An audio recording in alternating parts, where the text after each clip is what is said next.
Yo legends. Welcome to Fanfiction Legend. Grab your headphones, because today's story is about to hit different. Disclaimer.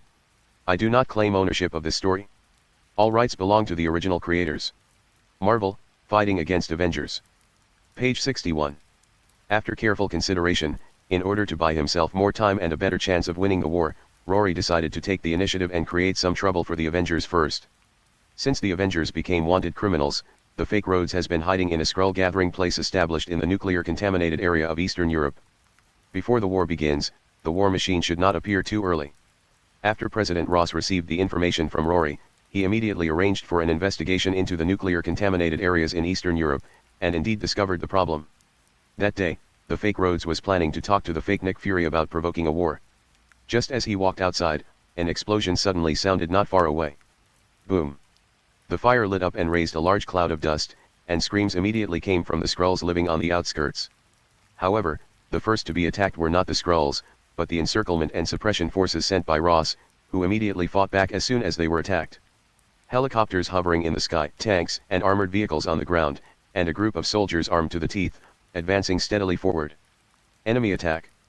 Enemy attack! Prepare to counterattack! The inexplicable appearance of the enemy immediately made the Skrull civilians nervous.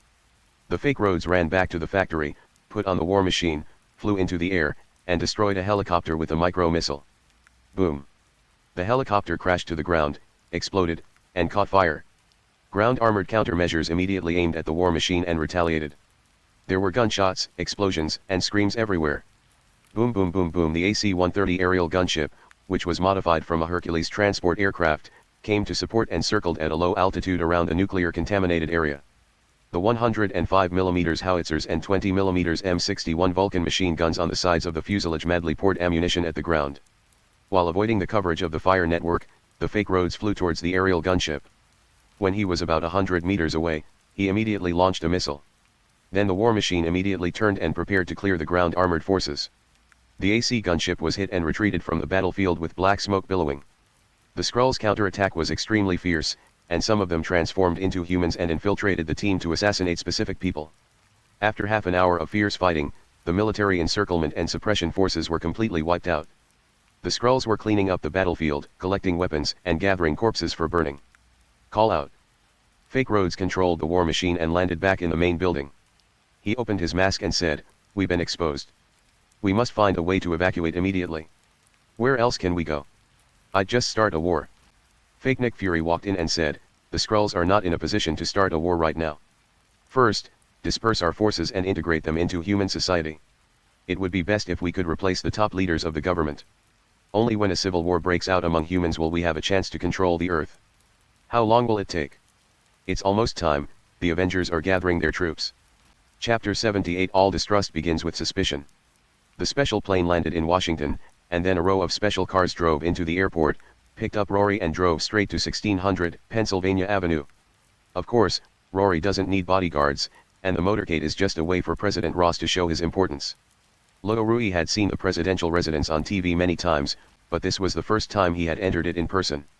"Sir, Mr. President is waiting for you inside." The Assistant Secretary General brought Rory to the President's office, and super soldiers number 4 and number 7 were guarding the office door. Seeing Rory coming here, the two immediately saluted. "Hello, sir. Well, you two have been much more energetic recently. Don't forget to take care of your family besides work." "Thank you, sir." After patting the two men on the shoulders, Rory entered the most powerful office in the federal country. President Ross stood up and said with a headache, "According to the clues you provided, we did find traces of aliens in Chernobyl in Eastern Europe. We didn't expect them to hide there." Rory explained, "Nuclear radiation is very harmful to humans, but the impact on aliens is almost zero. It's normal that you can't imagine it. Well, the main reason is that we lost a special forces team over there. No one survived, and their numbers were all destroyed. Because of this incident, there was a huge quarrel over there in the Pentagon.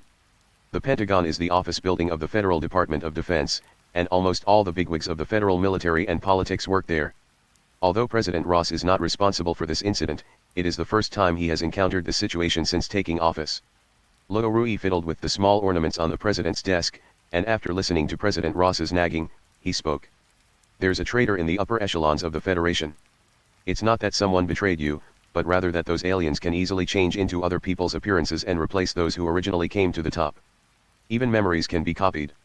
This is the main reason why I asked you to send me blood samples from people who used the life-extending potion for testing. The Skrulls are also a race created by the Celestials. They are not carbon-based creatures and have the ability to copy the appearance and memories of others. Rory couldn't understand how Nick Fury could fall in love with a non-carbon-based creature. Among the Skrulls there is a kind of super Skrull who can not only copy appearance and memory, but even superpowers. It was not until the super Skrulls became extinct that they were attacked by the Greater Magellanic Kree Empire and eventually became a wandering population and came to Earth. President Ross's mouth dropped open in shock. He was speechless for a moment before he asked, "You mean there are aliens who transform into high-ranking officials of the Federation, and then?" Ross couldn't even imagine what the consequences would be if all the top human leaders were replaced. Then when faced with a crisis, Ross automatically classified himself and Rory into the same camp. Rory put down the ornament in his hand and said, "Haven't you found the trace of War Machine Rhodes? Send me there. Are you on your own?" The president was not worried about Rory's safety, he was worried about the immortality potion and the minerals on Tiantian Island. Although there is fierce international debate over the sovereignty of Tianjin Island, in fact no country dares to land on Tianjin Island without authorization. The Indian fleet is a lesson for us. Rory waved his hand, "No need to say more, arrange it right away." President Ross had no choice but to call the Pentagon and arrange a Quinjet for Rory. Rory is very distressed because he has no ability to fly. No matter where he goes, he can only take a plane. The Quinjet broke through the clouds and landed over the outskirts of the nuclear-contaminated area in Eastern Europe. The pilot turned around and said, "Sir, we are about to arrive at our destination. Do you want us to land now?" "No, open the hatch." Rory stood up and walked to the tail of the fighter plane, waving his hand to signal the pilot to open the cabin door. When the pilot saw that Rory did not have a parachute on his back, he wanted to remind him, but after thinking about it, he gave up the idea and pressed the hatch switch. Click buzz. The tail door of the fighter plane opened and Rory jumped out without hesitation. The sound of the wind at night was even clearer. Rory stood straight with no fear on his face. When he was about to land, he immediately materialized his golden battlesuit. After a thud, Rory was stuck into the ground like a wooden stick.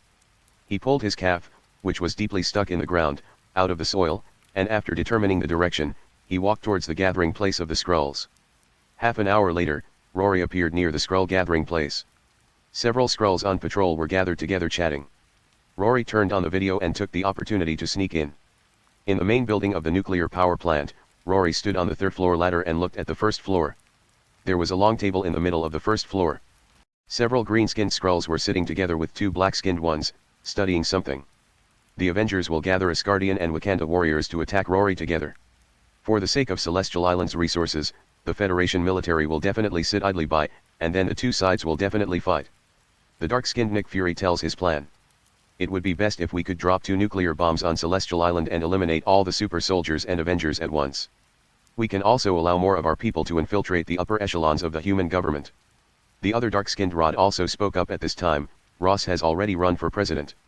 It would be best to replace him as well, and then let me form a new Avengers alliance. Hurry up, we need to bring all the remaining people here as soon as possible. Earth will be our new home from now on." After chatting for a while, these people dispersed and went back to rest. Rory walked up the rooftop ladder and followed the fake Rhodes back to one of the rooms where a war machine was placed against the wall. The fake Rhodes took off his coat and walked to the war machine, then picked up a towel and started wiping it. "Haha, you wouldn't develop feelings for a machine, would you?" A familiar yet unfamiliar voice suddenly sounded. The fake Rhodes' body stiffened for a second, then slowly turned around. "Rory. How did you find this place?" Rory casually asked, "Is this difficult?" Fake Rhodes frowned for a long time and asked tentatively, "So you heard everything we just said?" Of course, Rory wouldn't answer his question. He walked up to the fake Rhodes, looked at War Machine behind him, and said, "When did you become Rhodes? Wasn't it before we dealt with Thanos? So, was it your plan to instigate Steve and the Avengers against me?" Rory couldn't understand it. He was just an ordinary person at that time, and it was completely unnecessary to plot against him in advance. But in each of these conflicts, there were shadows of fake Rhodes and fake Nick Fury, and it didn't seem like a spur-of-the-moment decision. The fake Rhodes also did not answer Rory's question, but just raised his hand and touched the War Machine armor. The next second, the War Machine suddenly started up, and the weapons on its shoulders and arms instantly aimed at Rory. Bang! War Machine fired a shot, hitting Rory in the head and causing his neck to tilt back slightly. Swish! The energy dagger in Luo Rui's hand cut off the weapon on the war machine armor in the blink of an eye. The cut was smooth and flat, and it fell to the ground with a clang. The fake Rhodes' face changed, and he immediately said, "Rory, we can actually join forces to rule the Earth. We can help you deal with the Avengers and even help you control high-ranking human officials." Page 62. Rory put a finger to his lips and made a shush sound. "My purpose for coming here this time is very simple. I just want to borrow something from you. The Skrulls' combat capabilities are not strong, otherwise they would not have been driven out of their home planet by the Kree. Their strength lies in the fact that they can transform into anyone, are omnipresent and difficult to detect. For example, Rhodes and Nick Fury had their identities replaced without them noticing." Fake Rhodes quickly asked, "Borrow what?" Swish. A golden light flashed, and a line of blood immediately appeared on the fake Rhodes' neck. "I'll borrow your brain for a minute."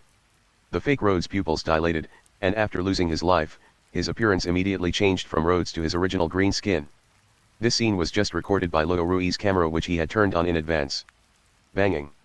The fake Rhodes, who turned back into a green-skinned man, fell limply to the ground, his head and neck separated and rolled 2 meters away before stopping. Luo Rui no longer paid attention to the dead fake Rhodes. He circled the energy dagger in his hand around the chest of the war machine and directly dug out the energy core. Then he quietly left the nuclear-contaminated area. Asgard, a small mountain village in Norway. Thor sat on the sofa and kept talking. "Are we just going to sit here and do nothing? I don't believe that we can't accomplish anything without that wizard." Dr. Banner reassured him, "It's not impossible. After all, Doctor Strange is the initiator. He knows better what should be done." He also said he wanted to get Wanda back. "With Wanda in the lead, we can be more confident." Thor curled his lips and said, "I still prefer the old Hulk." He recalled the happy times he and Hulk had spent on Sakaar. Hulk at that time was innocent and cute, unlike the Hulk now who had a brain, and they were not even on the same channel when chatting. Dong dong.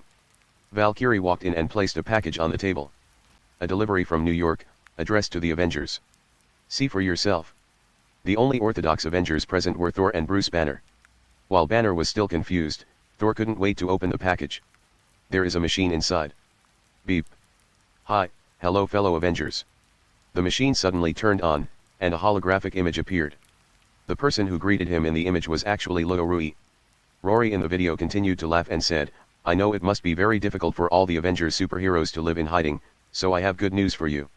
Haha, of course it's not that the wanted order has been lifted, but that war machine James Rhodes is dead.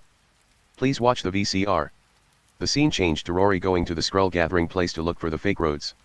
The early parts were edited, leaving only the fragments of Rory's conversation with James Rhodes. When Banner heard the conversation between Rory and James Rhodes, although James Rhodes did not answer, it still confirmed some of his guesses. How could that be? Why would Rhodes plot against him? Just when Banner was confused. Swish. Luo Rui cut off Rhodes' head with a sword. "Ah!" Valkyrie and Captain Marvel exclaimed at the same time, and Thor was so angry that he raised his fist and wanted to destroy the holographic image. But the next second, everyone's jaw dropped again. After Rhodes had moved, he turned into a green alien. "It's the Skrulls." Captain Marvel Carol immediately recognized the green-skinned creature as a Skrull. She had dealt with the Skrulls in 1995. Beep. The scene switched back to Luo Rui's face. Luo Rui smiled faintly and said, "How is it? Are you surprised?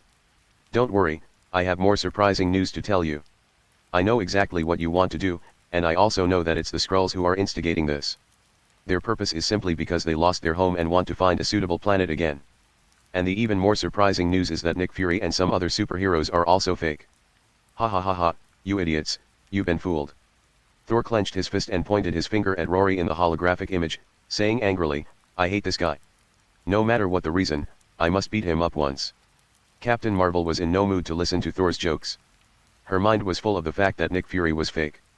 Before, she wondered why Nick Fury had to gather forces from all sides to attack Rory, but now she finally understood. As for what they become, you can take your time to find out. It's best to be careful of those around you, as they might stab you in the back at any moment. After Luo Rui finished speaking, the holographic image disappeared instantly. The atmosphere in the room suddenly fell into an eerie silence. After a long while, Bruce Banner was the first to ask, "How credible do you think his words are? Why should we believe it? He is obviously spreading rumors to sow discord between us." Thor was the first one who didn't believe it. Captain Marvel kept silent, and Shang-Chi didn't understand the situation and didn't want to speak easily. The Valkyrie said, I'd rather believe what this person said. If a Skrull were to infiltrate the upper echelons of the human world or become an Avenger, it would be a disaster for humanity. Bruce Banner nodded. Someone is indeed provoking a war. Nick Fury was dismissed by the Security Council before. After the battle between us and Rory in Manhattan, he reappeared and re-established the new Avengers. And the person who first instigated the relationship between Rory and the Avengers was James Rhodes. If Rhodes had been replaced by the Skrulls long ago, then everything would make sense. Looking at Carol, Banner knew that she had a good relationship with Nick Fury, so he must be careful when saying something. Then he continued, the attack on the military base was also organized by Nick Fury. It was also him who ordered the retreat, and also gathered the army to start a war. Don't forget, Rory has a very good relationship with the Federation. If we gather Asgardian and Wakanda warriors to attack Celestial Island, the Federation will definitely get involved. At that time, it will turn into a war between us and the Federation. The Avengers leading aliens into war with humans on Earth? It's terrifying to think about it. Then what should we do now? Oh right, and there's that wizard Strange. He was the one who said Rory was the destroyer and would destroy the entire world. Do you think he's also a Skrull? Banner shook his head, this possibility cannot be ruled out. Strange and Wanda fell into the dimensional space together, but only Strange came back. He didn't finish his words, but everyone understood what Banner meant. The Avengers, who had lost their spiritual leader, were already loose enough, and after this video appeared, their trust in each other was reduced even more. Although there were only a few of them present, this video will surely become known to more people. Chapter 79 What does the Eternals' trouble have to do with me?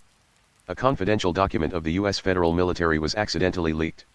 The Skrulls invade Earth and transform into government officials and superheroes.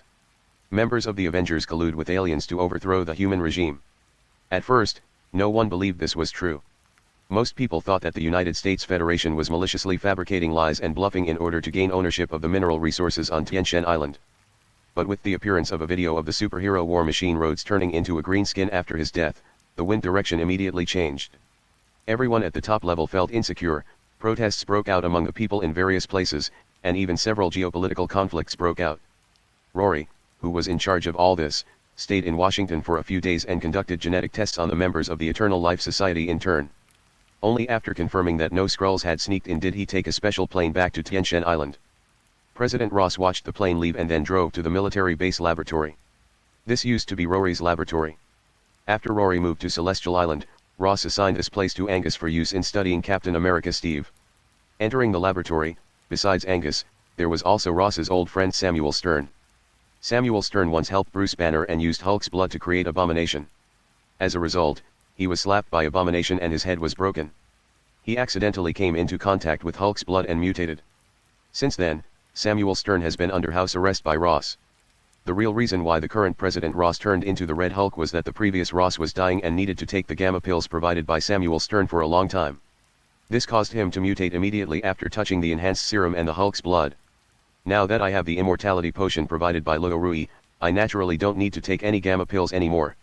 So Samuel Stern was transferred to the laboratory to study another scientific experiment. What's the progress on the potion? Samuel Stern squinted his eyes and glanced at Ross. He said indifferently, I've analyzed 80% of the ingredients in the immortality potion. I'm still not sure what the remaining 20% is. I doubt it's something from Earth. There's also the synthesis formula that can't be cracked. If there's a synthesis formula, even if there's a shortage of raw materials, we can still make a potion with slightly less effect. Federal President Ross frowned and asked, what is the synthesis formula? Is there any other method? Samuel Stern shook Mamalele's head and said, there's no other way. The synthesis formula is the key to the vault. No one can get in without the key. There are 3 raw materials for the immortality potion. The mold in the mouse saliva is not present in all mice, but only mice enhanced by Thanos genes can produce this mold. The second type is the immortal factor in Mr. Immortal's blood. This factor has a longer survival time and can be used as a link in the production of the immortality potion. The last material is the byproduct of the celestial gene extracted from the Eternal's bone marrow, and is refined using chemical agents. Not to mention that Ross is only the president of the Federation. Even if he is the president of the world, he cannot gather these 3 rare raw materials. Ross did not continue to communicate with Samuel Stern, but walked into another laboratory next door. Angus was doing a cell activation experiment at the time. When he saw Ross come in, he immediately put down the work in his hands, took off his gloves and mask, and took the initiative to report on his work. Mr. President, the cell activation experiment is progressing quite well. the success rate is stable at around 30%. If it were Captain America Steve Rogers' cells, the success rate could even be raised to 50%. Ross was satisfied with Angus's attitude, but he was dissatisfied with Angus's research. I immediately asked, "What is the purpose of this research?" Angus replied excitedly, "The most obvious manifestation is in the medical field. As long as a life form has died of unnatural causes or has suffered physical damage, it can basically be treated, or human regenerative cells can be activated to extend human lifespan, and various diseases can also be treated." Angus became more and more excited as he spoke, as if the World Medical Award was beckoning to him. Ross frowned when he heard this. Page 63. "I don't care about anything else. Just give me a life-extending experiment report as soon as possible. I want to see the feasibility, otherwise I will shut down this lab." Angus's smile froze, and he quickly said, "Sir, this is only theoretically feasible. If I want to see the results, I need more time. As soon as possible, I don't want to waste money on meaningless experiments." Ross warned Angus and turned away. It is not so easy to interfere with the process of biological evolution. Angus only learned a little bit from Rory and he thinks he is right. He is just a whimsical madman. The infrastructure construction of Tianshan Island is still in progress. After Luo Rui came back, he immediately went into the laboratory.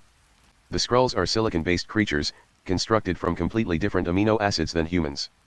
The blood composition, bone marrow composition, nerves, and brain stem are all very different from those of humans. There was also a piece of Skrull epidermal tissue collected by Rory on the experimental table. The skin looked dry and without any moisture. After research, Rory discovered that the Skrull's skin is similar to that of a chameleon, but more advanced. Their skin has almost no elasticity, but their color and shape can be controlled according to their muscle tissue. This is the main reason why the Skrulls can transform into the appearance of other humans. In addition, Rory also collected some brain tissue. He was very curious about how the Skrulls copied other people's memories. This skill was really amazing. They could get all the secrets in the other person's mind without interrogating them. It was simply the innate holy body of a spy. Rory stayed in the laboratory until late at night, and when he came out he found Tina waiting for him outside the door. "Why are you here if you're not going back to sleep?" Luo Rui asked casually. Tina said in a cold voice, "What are you going to do with that abnormal person?" Tina wanted to kill the deviant to avenge Gilgamesh, but because the deviant was captured by Rory and he also promised to cure her eternal demon disease, she did not act immediately. The longer hatred is delayed, the taller the seeds of hatred in the heart will grow, so Tina came to find Rory on the day he returned. Only then did Luo Rui remember that he had not studied the abnormal Beast King yet. After thinking for a moment, he said, "Let's go and take a look at it together." The two came to the cell where the abnormal Beast King was imprisoned. The Beast King looked at the two of them with his 4 eyes and said in human language, "Have you decided to kill me?" Tina's sharp eyes flashed. The Beast King is humanoid in shape, but has many tentacles on its body. When this guy absorbs a Jack and Gilgamesh, he transfers energy through these tentacles. Luo Rui walked to the operating table and clicked a few times. "SH." A large amount of white mist suddenly emerged from the cell, and in an instant a layer of white frost formed on the Beast King's body. "Roar!" The Beast King roared and jumped up on the spot, madly rushing left and right in the cell.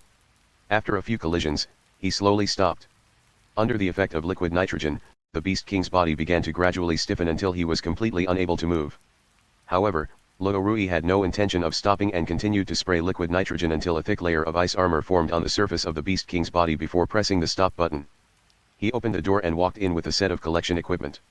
Blood was drawn, bone marrow was extracted, skin tissue was collected, and a tentacle was cut off. He walked out of the cell with the collected items and said to Tina, who was standing outside silently, "I'll leave him to you. Remember to send him to my lab after you kill him. I want him fresh." Luo Rui sent the collected samples back to the laboratory for storage and then went back to rest. When I came to the laboratory again the next day, the Beast King, which had been chopped into pieces by Tina, was piled up in front of the laboratory door. Luo Rui shook his head speechlessly, put on his protective suit, pulled the cart, and pushed the Beast King's body, which was in pieces, into the laboratory. There were more and more materials waiting for him to study in the laboratory. After being busy for many days, Luo Rui still couldn't find a breakthrough. Just suspend all experimental work and leave the laboratory to relax. Luo Rui, who hadn't seen the sun for many days, felt a little uncomfortable after coming out. He squinted his eyes for a while before he adapted. Steel-bodied Pain came running over with some documents. "Boss, the Pentagon has requested defense procurement, and they want to buy 20 tons of minerals from our Tianshan Island. After receiving the news, other countries have also sent people here to negotiate the mineral purchase issue." Pain is an accountant by profession and can be said to be the most educated person on Tianshan Island besides Luo Rui. He picked out the best from the worst, and brought out the best in the worst. Almost all the issues concerning public affairs and finances were thrown to Pain. Luo Rui only replied with 2 words, "Not for sale." Pain raised his hands awkwardly, and had no choice but to continue dealing with those politicians. Luo Rui crossed the small square and came to the gate of the palace, which was 80% complete. The main entrance of the palace is 9 meters high. The entrance is a huge hall supported by 24 columns. At the end of the middle road, on the steps, there is a golden throne made of adamantium alloy. The backrest of the throne is 3 meters high. Luo Rui walked up the stairs slowly and was about to sit down to feel it when the eternal elf came rushing over. "Rory. We're in big trouble." Rory, who was standing on the steps, turned around in confusion and asked, "Who's in trouble?" The elf ran in and said, "Circe was captured by Alyssum. It must be because we prevented the awakening of the celestial Tiamut. The purpose of the 10 Eternals coming to Earth was to ensure that Tiamut could wake up safely, but they were killed by the 10, especially Circe, who directly turned Tiamut of the Celestials into a mine. Now that Tiamut's life flame has been extinguished, there is no possibility of it being rekindled. The 6-barreled god Alyssum must be very angry." Rory smacked his lips and said, "It has nothing to do with us. Circe also has good intentions and wants to protect the Earth. This is called hypocrisy." The elf stumbled and said, but, don't worry about it. Circe will definitely be fine. Even if you want to save Circe, you need to have the strength to do it. Can you defeat the 6-barreled god?" Even though Rory is very strong now, he still can't imagine how strong Alyssum can be. "Can you destroy a planet with just a wave of your hand?" Rory has a hard time digging a hole on Earth, let alone destroying a planet. Fighting against the 6-barreled god to rescue Circe is just a joke. The elf knew in her heart that it was impossible. She was just worried about Circe and also worried that she would be captured, or she felt insecure and wanted Rory to be responsible for it. After saying a few words to comfort him, Luo Rui took the elf out of the palace and sat on the flower bed in the middle of the small square while chatting. As they chatted, they turned to the topic of the superpowers of the 10 people. "I remember your superpower is creating illusions, right?" The elf nodded, raised his hand and gestured casually, and another elf immediately appeared in front of Luo Rui. The naked eye could not distinguish the real one from the fake one. The phantom could even walk back and forth and talk like a normal person. Illusions can not only create impact, but also sound, which is very advanced. Luo Rui asked curiously, "I've tried to use cosmic energy to do something else, but I can't do it at all." "How do you do it?" The elf blinked and said, "Just do whatever you think in your head. You release energy through your body, and I release it through my brain, so there is a difference." "Through the brain?" Luo Rui made a simple attempt to mobilize energy into the brain, but found that the mobilized cosmic energy stopped at the neck. No matter how he adjusted it, it could not rise to the head.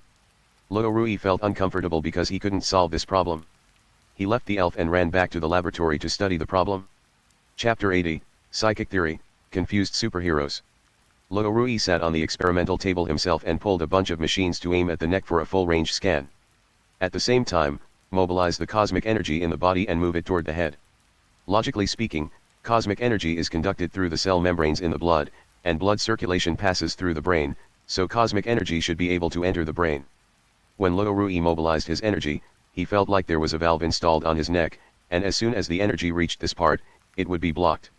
According to the elf's theory, her energy can naturally enter the brain, and then create various illusions through thinking. Creating a clone is just the most basic ability. This ability alone might not be very useful, at most it could just be a trick to deceive people, but if combined with combat, it could definitely double your combat effectiveness. After a series of examinations, Luo Rui did not find the main reason that restricted cosmic energy from entering the brain. After pondering for a moment, he opened the experimental equipment cabinet, took out a needle made of adamantium alloy and installed it on the robotic arm. He set the program and sat down on the experimental chair. Click. After pressing the switch, the robotic arm controlled the needle to slowly approach the 3 inches below the back of Luo Rui's head, which is where the spine connects to the brainstem. Puff. The adamantium alloy needle pierced the skin and extracted some blood samples near the main nerve conduction rod. If you want to study something thoroughly, you have to open it up, disassemble it, and crush it into pieces to study. Even if this thing is his own body, Luo Rui must figure it out today. The comparison will begin immediately after the blood sample is extracted. Sure enough. Luo Rui's pupils slightly dilated. The blood above the brainstem doesn't contain cell membranes that conduct energy. This special cell membrane is the main component for transmitting cosmic energy. No matter who you are, As long as you have superpowers related to energy, you will basically have something like this. The difference is that different cell membranes can only transmit unique energy. For example, Captain Marvel's cell membrane cannot conduct the power of thunder, and Thor's cell membrane cannot conduct the cosmic energy used by the Eternals. It's as if at the beginning of the universe, various energies were differentiated and divided, and could only run within their respective tracks and were not allowed to go out of bounds, and they were also locked with a password. Why is this happening? What procedure did Ajak mention? Rory wrote down the names of all 10 Eternals on a piece of paper, and then marked the corresponding superpowers one by one. After the division, Rory found some clues. Is the use of cosmic energy divided into physical and mental forces? Ajak's healing, the elves' illusions, the druid's mind control, Phastos' creation, and Circe's material transformation. These can be classified as psychic superpowers. Ikaris' Superman clone, Tina's weapon materialization, Gilgamesh's energy fist, Jingwo's energy beam, and Mockery's superfast movement are all superpowers related to physical combat. In other words, the manifestation of my cosmic energy also constitutes a superpower related to physical destruction. Rory kept writing and drawing on the paper, and his thoughts suddenly opened up after the analysis. Page 64. The corners of his mouth unconsciously rose and he said, "It's not that the cosmic energy is intercepted, but that the two are not in the same system, so." Rory suddenly shook his head again. "No, there is no cell membrane in Phastos' brain that can transmit cosmic energy, so." He turned his head to look at the X-ray he had just taken, his gaze fixed on the upper cervical spine. Inject the god's gene here? Rory hesitated, because if the position was wrong, the result might be paralysis of the whole body. Even he wouldn't dare to try it easily in this position. Damn, I really should have learned more about human neurology. Human energy is limited, and it is impossible to master all knowledge in all disciplines. Even Tony Stark, who is cursed by knowledge, is not omniscient and omnipotent. After packing up the experimental equipment and leaving the laboratory, he immediately called Anthony, the Deathblade, over. "Boss, you're looking for me? Well, go help me with something." Rory handed Anthony a bottle of beer, sat down on a chair on the porch, and continued, "There's a Des Plaines River southwest of Chicago. I found a body under the Highway 83 bridge.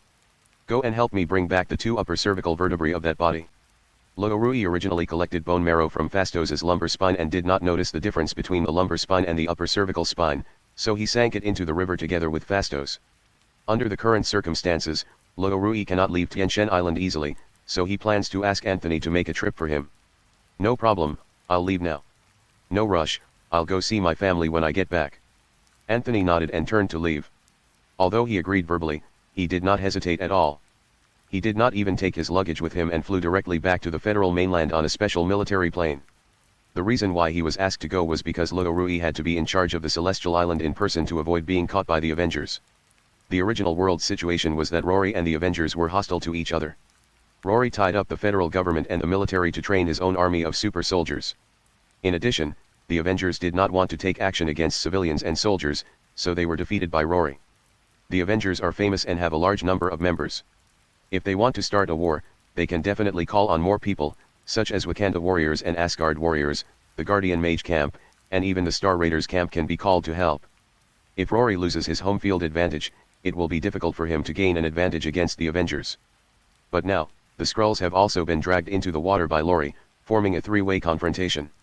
No one side dares to take the first step, otherwise they will definitely be destroyed by the other side. If the Avengers want to cause trouble for Rory again, they must first get rid of the Skrulls. The question is it so easy to solve the problem of millions of Skrulls infiltrating human society? So what Rory has to do now is to stay on Tien Shen Island honestly and not wander around. The town of Asgard, Norway. A group of superheroes gathered together to discuss issues related to the Skrulls. "Carol, can you still contact Nick Fury?" Banner asked. Captain Marvel. Carol shook her head. "I tried to contact him twice but failed." "Didn't you suspect Nick Fury? Why did you take the initiative to contact him?" The Valkyrie whispered, "Dr. Banner wants to capture Nick Fury and confirm whether he is a Skrull. If he is, then it proves the truth of what Rory said." "Yes, that's what I thought. Strange hasn't found Wanda yet, and now a Skrull has appeared. It would be great if Steve was here." When talking about Steve, everyone thought of Rory again. "Let's prepare in advance." Boom dong dong. There was a knock on the door. Shang-Chi stood up and opened the door. He looked at the strangers and asked, "Who are you looking for?" "Excuse me, is this where the Avengers are?" "I'm Alexei, Natasha, and Yelena's father. You can call me Red Guardian." Yelena's death was quite tragic, or rather, it was a bit unfair. Alexei, who was outside the door, was invited into the house. The Red Guard Alexei sat down and said, "It was Hawkeye Barton from the Avengers who asked me to come here. He said that I could find a way to avenge Yelena here." Dr. Banner said sadly, "Sir, we are very sorry about Yelena. As for the revenge you mentioned, I think we may have to wait for a while. The Avengers' purpose is to protect the Earth and humanity.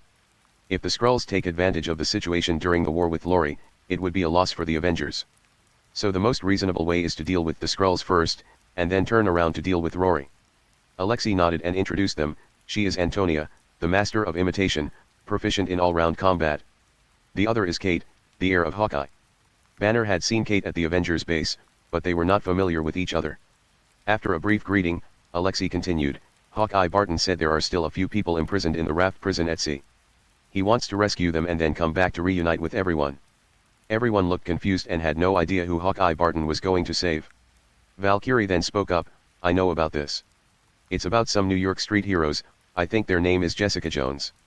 They're the ones who participated in the military base operation, right?" Carol asked curiously, "How did you know?" Valkyrie rolled her eyes and said, "Asgard isn't isolated from the world. I also read the news. He was publicly tried by the Federal Congress and then sent to the raft prison. The whole world knows about this, except for you guys. Tell me about our next plan." There are not many superheroes with high IQ among this group of superheroes. When they encounter problems, they just deal with them head-on. No one understands what combat deployment is, let alone making combat plans. The atmosphere seemed a little awkward for a while. Finally, it was Bruce Banner who spoke up. "I think it's necessary to confirm the authenticity of the Skrull news first. As for Rory's matter, we should put it aside. It would be very dangerous to go to war with Rory at this time. What happens after confirmation? How do we arrange for the millions of Skrulls?" Carol knows the tragic fate of the Skrulls. During the Skrull incident in '95, Carol, who knew the truth, almost destroyed the Kree Empire. So emotionally speaking, Carol actually sympathizes with the Skrulls, but if you consider it from a human perspective, the Skrulls become another kind of invader. We can arrange for them to live on Thanos' retirement planet. Although everything will have to start from scratch, it won't intensify the conflict. Nick Fury once promised to find a suitable new home for the Skrulls, but he broke his promise. While the Avengers were thinking about how to deal with the Skrulls were studying how to destroy the Avengers. Because the Skrulls were exposed by Rory, the expected war did not happen. Now the Skrulls can only find other ways to deal with the crisis of human counterattack. Occupying the Earth is not the only goal. The radicals among the Skrulls even want to enslave humans. The three forces are all pursuing their own agenda. Monthly ticket. Recommendation ticket. Brothers, please vote. Chapter 81, The Fifth Strengthening Wave, Shush's Hard Life. It took Anthony only 3 days to go there and back. He went back to visit his family, stayed there for one night, and then rushed back to Tianshan Island. He handed the upper cervical vertebra of Fastos that was salvaged from the river to Luo Rui, and went back to continue his patrol work without saying a word. Rory wanted to let him take a break, but after seeing Anthony's emotionless face, he gave up the idea of persuading him. The upper cervical vertebra of Fastos was brought to the laboratory, the bone was split in half with a saw made of adamantium, and then some of the bone marrow components were removed with an extractor. Fastos' upper cervical vertebrae do contain celestial genes and cell membranes that transmit cosmic energy. What I need to do now is to confirm whether my upper cervical spine contains the God gene component. It is very important for Luo Rui to confirm the difference between the Eternal's mental and physical superpowers, which indicates that Luo Rui's research on the celestial gene will go further. Next, Luo Rui prepared to control the robotic arm to extract bone marrow from his upper cervical spine. Unlike drawing blood, extracting bone marrow must be done with great care. Before starting, Luo Rui took several consecutive X-rays of himself, marking them and calculating the puncture angle. Even a difference of 1 mm could result in an error. Luo Rui secured himself to the chair to prevent the puncture from deviating due to shaking. Then he controlled the robotic arm to start puncture and collection. Laugh. Oh. The pain was real, excruciating, but he couldn't get anesthesia. Let's not talk about whether the anesthetic is effective for him. Even if it is effective, how can he continue the experiment if he is anesthetized? So he can only hold on. Rory could even hear the sound of bones rubbing against each other after the needle was inserted. Buzz buzz. The robotic arm was turned on at full power and quickly extracted the bone marrow from the upper cervical vertebrae. Afterwards, Luo Rui destroyed all the blood on the hemostatic cloth and the needle, and then placed the bone marrow under a microscope for comparative observation. Oh. Really not. The last time the bone marrow was fused with the god gene was at the lumbar spine. When the experiment was just successful, Rory felt the cosmic energy, but was unable to mobilize it. Later, he went to Ajak to learn how to use the cosmic energy. It now seems that it was not that Rory was unable to mobilize the energy of the universe, but that he was unable to mobilize it with his mental power. Therefore, the fusion of the god gene in his lumbar spine directly classified him into the scope of energy application of the physics department.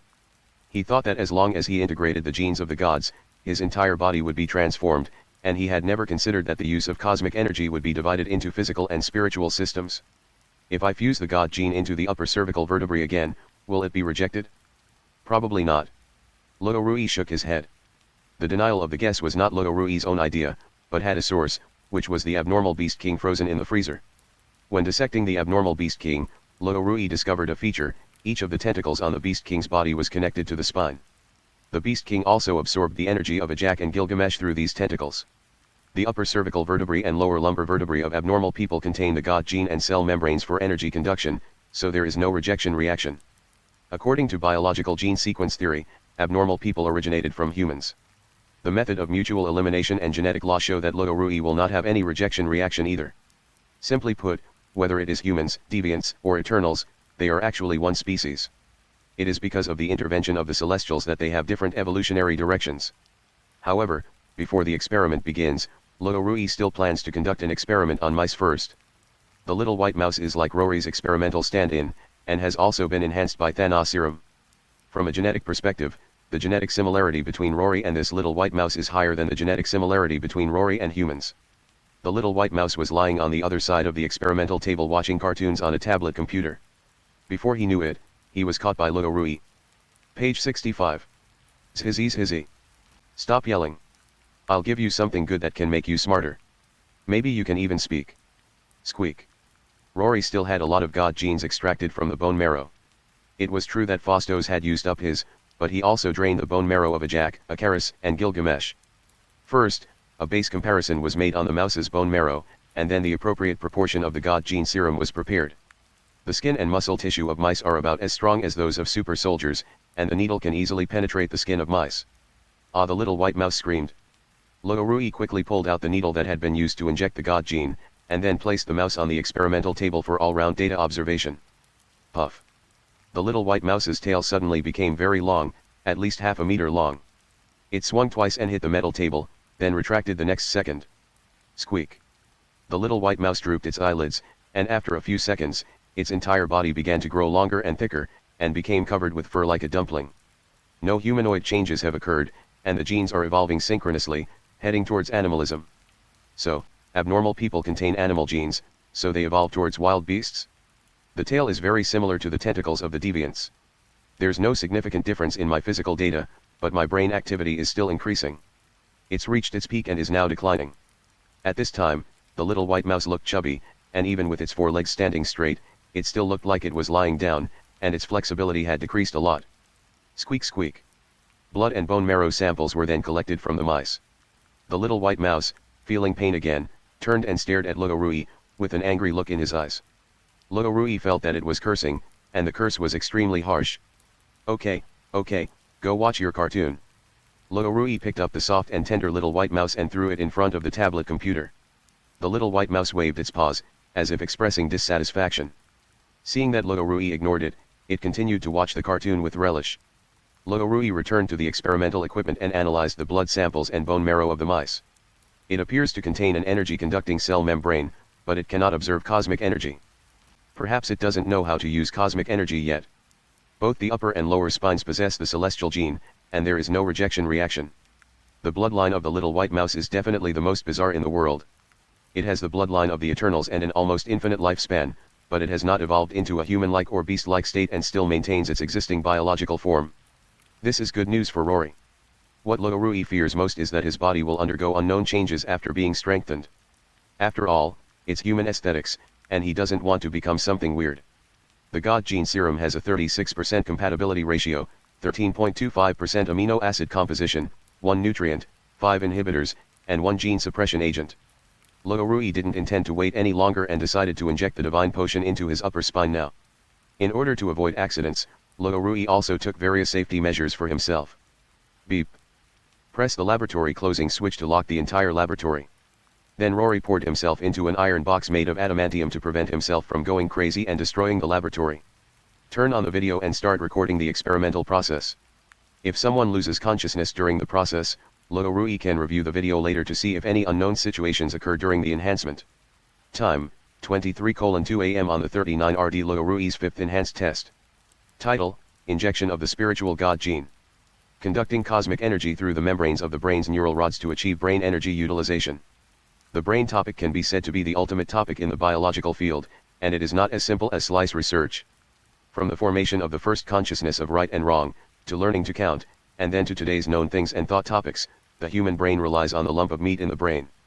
The countless neurons contain not only vast amounts of knowledge, but also rich emotions, as well as more mysterious vague concepts and subconscious behaviors. Even though Rory became the world's greatest biologist by studying various genes, he still couldn't open the mysterious door, not even a crack. When it comes to strengthening the mental power of the brain, Rory can only follow the footsteps of the Celestials in transforming the Eternals. There is no other way. Heart rate is normal, body temperature is 37 degrees Celsius, blood oxygen content is 97%. Test begins. The ice-cold needle was slowly inserted into the back of Rory's neck by the help of the robotic arm. The transparent God gene serum flowed through the needle along the hose and merged into the bone marrow bit by bit. Because there are 2 upper cervical vertebrae, a second injection is required. At first Rory didn't feel anything, but after the second puncture injection was completed, the bone marrow fused with the God's gene immediately began to take effect. Cell division accelerates, and stem cells produce new blood. As soon as fresh blood flowed into his brain, Rory felt as if his head had been struck by an electric baton. His eyes rolled back and he passed out. Thump. The unconscious Rory fell to the ground with a thud. Squeak. The little white mouse turned its head to take a look, then clicked on the tablet to play the next episode. While Rory was in a coma, the temperature inside his brain was rapidly rising, which was not observable. The activity of the brain nerve source points was unprecedentedly high, the brain cells seemed to be boiling, and streams of cosmic energy washed over Rory's nerve network. If you could open your head and take a look with your own eyes, you would find that all the nerves are emitting golden light. The golden light flows along the veins to the main nerve and extends downward, passing through the upper cervical vertebrae and flowing into the body, merging with another cosmic energy in the body. Suddenly, something seemed to be broken, and the upper and lower spine were connected together, and more cosmic energy began to gather in Rory's body. Even a thin layer of golden clothing appeared on the surface of his body, wrapping him up like a cocoon. It wasn't until 2 hours later that the golden light gradually dissipated. When the golden light disappeared, Rory slowly opened his eyes. Swish, a flash of gold appeared in the pupils. Rory slowly got up from the ground, and whoosh, a wave of air appeared out of nowhere, spreading out in all directions with Rory as the center. Wow! The experimental equipment was blown left and right, and the trays containing medicines and various beakers and test tubes on the laboratory table fell to the ground. Chapter 82: A World Destroyer Who Practices Both Magic and Martial Arts. Rory clenched his fist, and a burst of abundant cosmic energy gushed out. The energy sword appeared in an instant, leaving a shallow groove on the adamantium. Rory could clearly feel that the cosmic energy in his body had become much stronger and the absorption speed had also increased a lot. The most important thing was that it was easier to use. Before, if Rory wanted to materialize the energy of the universe, he had to mobilize the energy in his body to gather it into shape, but now he doesn't need to do that. With just a thought, the weapon he wants will immediately appear in his hands. An act of the flesh becomes an act of the mind. Swish. The next second, his whole body was wrapped in golden armor, with straps on the arm guards, a shining gold-plated breastplate, and wide shoulder armor, making him look more majestic. But this is not Rory's limit. While wearing the golden armor, he can also materialize other weapons in his hands. A short sword and shield appeared in his hand, then disappeared and turned into a huge sword, which gradually lengthened. Even so, Rory seemed to feel he still had some energy left. Hulu, a golden cloak appeared behind Rory, extending from his shoulders to the ground. In addition to showing off, it also had a certain defensive effect. However, with the protection of golden armor, the protection of the cloak is completely redundant. Then Rory put away all the concrete cosmic energy and fell into deep thought. Rory recalled the first time Ajak taught him how to use cosmic energy. In Ajak's words, cosmic energy is a set of programs that cannot be changed once they are set. So this time Rory must make a good choice in the direction of choosing mental superpowers. First, let's rule out Ajak's healing ability. This ability is used on others and is basically useless to Rory. Secondly, Cersei's material conversion ability also does not significantly improve combat capabilities. Druid's mind control is very strong, similar to Professor X's telepathy, but not as comprehensive as Professor X's. Telekinesis is also Rory's first choice. Not only can he control objects and enemies, but he can also control himself to fly. Thinking of this, Rory immediately looked at a pen not far away and mobilized his mental power to move the pen over through the air. After trying for a long time, there was no response at all. Mind control. Rory shifted his attention to the little white mouse, and the cosmic energy was mobilized again. After a while, the little white mouse was still watching the cartoon with great interest, with no intention of being controlled at all. What's going on? Did the enhancement fail? Rory was unwilling to give up, so he gathered his energy and released it towards the mouse again. Another little white mouse suddenly appeared next to the little white mouse. Squeak. The little white mouse was frightened and jumped 2 meters high on the spot. After landing, it looked at the other little white mouse cautiously. Even Rory himself was stunned for a long time by the situation. Damn, is this an illusion superpower? Ajax clearly said that the choice cannot be changed, but he didn't give Rory any choice at all. Despite his thoughts, Rory did not give up control of his superpowers. Under his control, the phantom white mouse began to move, first turning its head to look at the real white mouse, and then performing various actions on the spot. Page 66. In this way, Rory began to learn how to use his superpowers in the laboratory. The next morning, the elf who woke up from a deep sleep suddenly felt that he had grown taller, at least 3 centimeters taller than before. And it's not just the height that has grown, but also. Yo-ho! The elf ran to the laboratory excitedly to find Rory. As soon as he entered the laboratory building, he saw Rory and Steel Pane chatting about something. Hey Rory, I've grown taller. The elf pulled Rory, but her hand actually passed through Rory's body. This reaction directly shocked the elf and Pane. The elf reacted quickly because she had the ability to create illusions, but Pane didn't know that and he thought something had happened to Rory. He hurriedly asked, Boss, what happened to you? Is this an experimental accident? Oh, nothing much, just a fun little ability. The illusion of Rory gradually dissipated. The elf and Pane turned around and saw Rory sitting on the chair on the other side. After a few hours of self-study, Rory had almost mastered the illusion superpower. This superpower is not just about creating illusions, it can also create sounds and change the surrounding environment. For example, just now Rory changed the environment around his body to achieve the effect of invisibility. As long as you don't touch or smell his scent, it is almost impossible to be discovered. Can also cast illusions at fixed locations. Although it cannot directly enhance combat capabilities, using it as an auxiliary ability may produce unexpected results. The illusion superpower is not important. What is important is that Rory finds that the base amount of cosmic energy he can use has increased. Previously, the maximum length of the giant sword could reach 3 meters, but now it has increased to 5 meters and still has room to spare. This is the most direct proof of its increased strength. As to whether cosmic energy entering the brain can enhance mental power, it remains to be verified. After a period of investigation, the Avengers finally caught the Skrulls. Many senior officials in the 7 Western European countries were replaced by the Skrulls, large sums of money disappeared, civilian ecological problems worsened, and people took to the streets with flags raised almost every day to protest. Further investigation revealed that the Security Council had also been infiltrated, and even the recent conflicts between small countries were caused by the Skrulls. The Skrulls, whose identities were exposed, not only did not choose to keep a low profile, but even launched a counterattack against the Avengers. That day, Banner, who suddenly received the news, walked out of his residence and greeted the Valkyrie who was organizing people to repair their houses from afar. Good morning. The Valkyrie smiled and waved her hand. Are you going out? Bruce Banner is not suitable for special agent investigation work, so he stayed in Asgard. Hill and Clint will be here soon. I'll go out and meet them. After saying hello, Dr. Banner wrapped his coat tightly and walked out of the town. He stood on the hillside and looked into the distance. After a while, he saw a speeding car. Banging. The car door opened and Hawkeye Barton walked out with Jessica Jones and Iron Fist Danny Rand. Hawkeye walked over and gave Banner a big hug. Hey, how are you doing lately? Banner smiled bitterly and shook his head. It's not very good, but seeing you here makes me feel much better. Banner then greeted Jessica Jones and Iron Fist Danny Rand. When they were about to return to the town of Asgard, a convoy drove over from a distance. Who is it? Hawkeye Barton asked curiously. It should be Maria Hill. Banner explained. Carol went to see him and told Hill that Nick Fury might be a Skrull. Hill decided to bring SHIELD agents here to help. Having said that, Banner turned to Jessica Jones and smiled. By the way, Your friend Luke Cage was rescued by SHIELD, and he should be coming along this time. Really? That's great. Luke Cage disappeared after being captured by Rory. Jessica Jones and Danny Rand thought he was dead, but unexpectedly he was rescued by people from SHIELD. While we were chatting for a while, the convoy was gradually approaching and then slowly stopped. Hi, everyone. Hill got out of the car and greeted them happily. After getting out of the car, Luke Cage immediately walked towards Jessica Jones and Danny Rand, and then hugged each other and enjoyed the joy of reunion. It's great that you're alive. Of course I have to live, because we still have to seek revenge on that man. For Matt, and for ourselves. Luke Cage had just finished speaking when he suddenly coughed a few times, and then a mouthful of blood flowed out from the corner of his mouth. Luke. Are you hurt?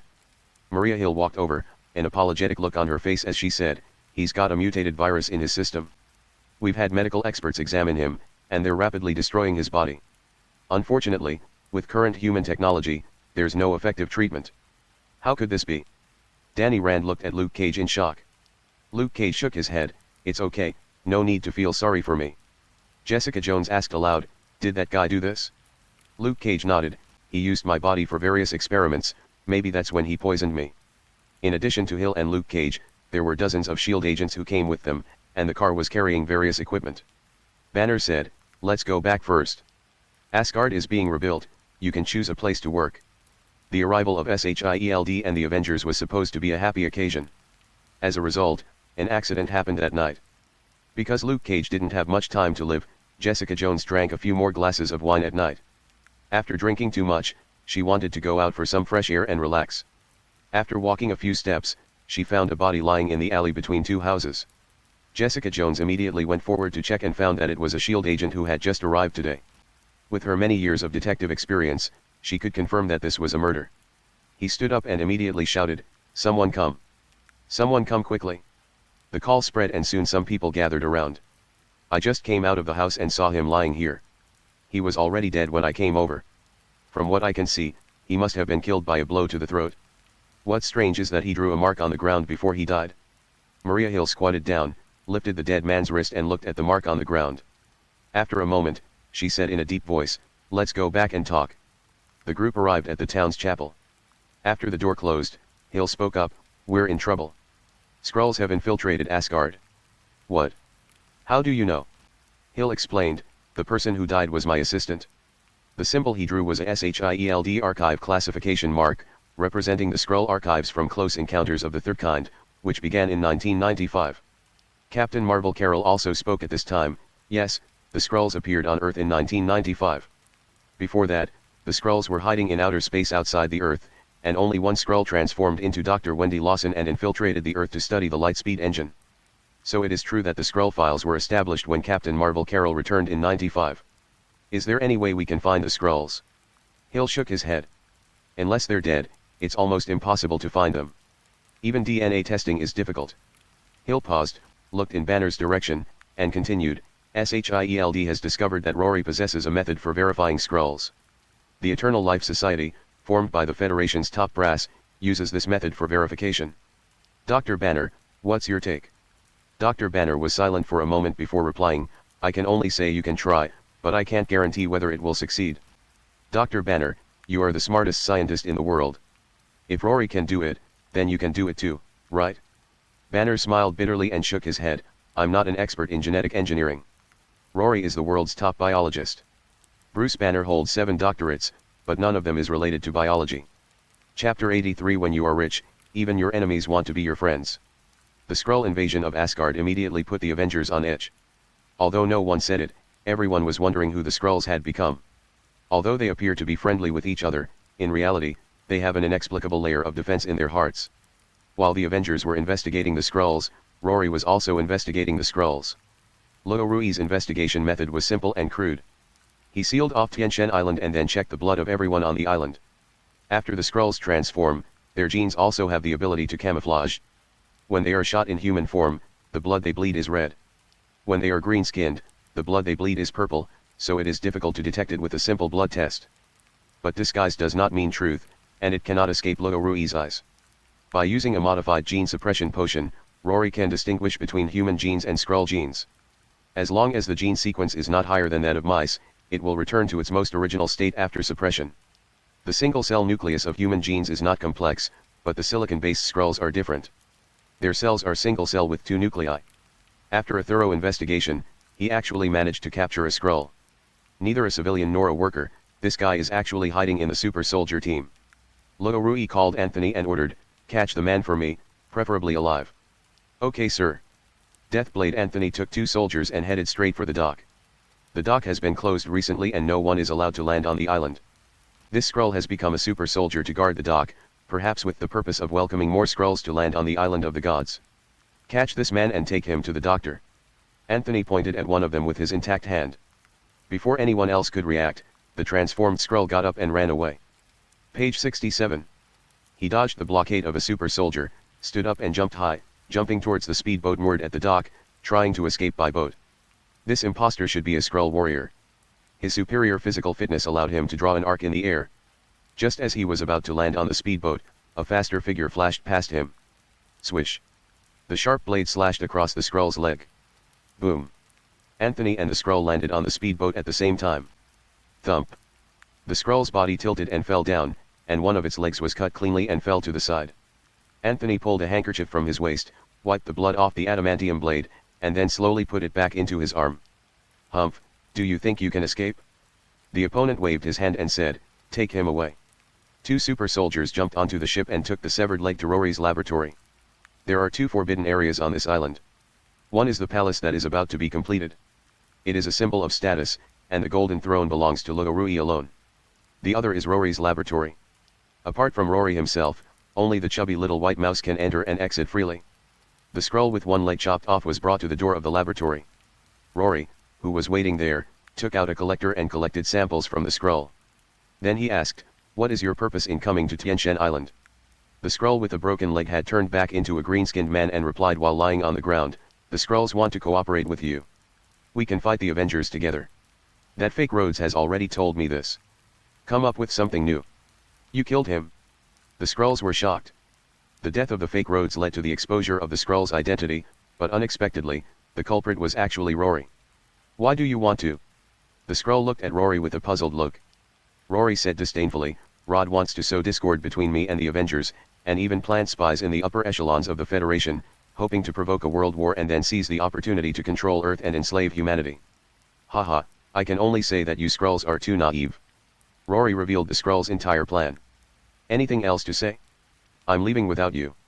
He had roughly guessed the purpose of this Skrull entering the island of the gods, which was nothing more than to pass on information to the outside world and pass the message to the Avengers, so that the other party could make targeted preparations and start the war as soon as possible. The captured Skrull didn't know what to say for a moment and stared at Rory in a daze. Rory waved to Anthony. Anthony understood the intention and slashed with his sword, removing the Skrull's head. Rory said speechlessly, "Can't you change the place? The damn bloody smell at the door of the laboratory is really disgusting." Anthony remained silent, just wiping the blade on his arm. "Call someone to clean it up," Rory said and turned back to the laboratory. He has recently been studying the Skrull's bloodline. Like the Eternals, the Skrulls are a race created by the Celestials. According to the Celestials' idea of using cosmic energy for transformation, Rory wanted to try to see if he could create a super Skrull gene. Rory's own research on the Eternal bloodline is almost reaching its limit, and the difficulty of continuing to evolve is increasing exponentially, so he plans to change his research track. It is said that there is a super Skrull among the Skrull race, and the super Skrull can copy the superpowers of others. Being able to transform, copy memories, and replicate the superpowers of other superpowered people, of course Rory wants such awesome superpowers. The celestial gene fused with the Skrull's multinuclear single cells did not divide like normal human cells because the Skrulls did not metabolize. This is consistent with the hypothesis of silicon-based life. However, changes will occur inside the multinuclear single cell, such as the 2 nuclei will increase to 4 or 6 nuclei. If this change is applied to the Skrulls, their abilities should be greatly improved. Rory remembered that in the Secret Invasion event, the Skrull leaders Gravik and Gaia both became another form of Super Skrull, who could integrate the genes of various superheroes into one and could use almost all the superpowers of the Avengers. Perhaps the Skrulls themselves are also looking for the possibility of becoming Super Skrulls. But fusion does not mean copying. Fusion only shows that the Skrull genes are very inclusive, but there are too many limitations. They can only use the superpowers of the fused genes, but cannot imitate the superpowers of others. The advantage of copying is that it has upper and lower limits and almost no weaknesses. It is the most perfect work of the gods. This is the kind of fusion that Rory is trying to achieve now. Using a cell puncture needle, 7 or 8 superpower genes were injected into a single Skrull cell. The Skrull's original cell immediately fused with it and then replicated another cell nucleus. Over and over again, as many as 26 different cell nuclei appeared in a single cell, with various colors and shapes, which looked very strange. Rory wrote it down on a piece of paper and muttered, "This should also be considered a distorted gene, right? If it were placed on a human, would it turn them into a pile of rotten flesh?" He couldn't imagine what a living thing made up of these cells would look like. What exactly is a super Skrull?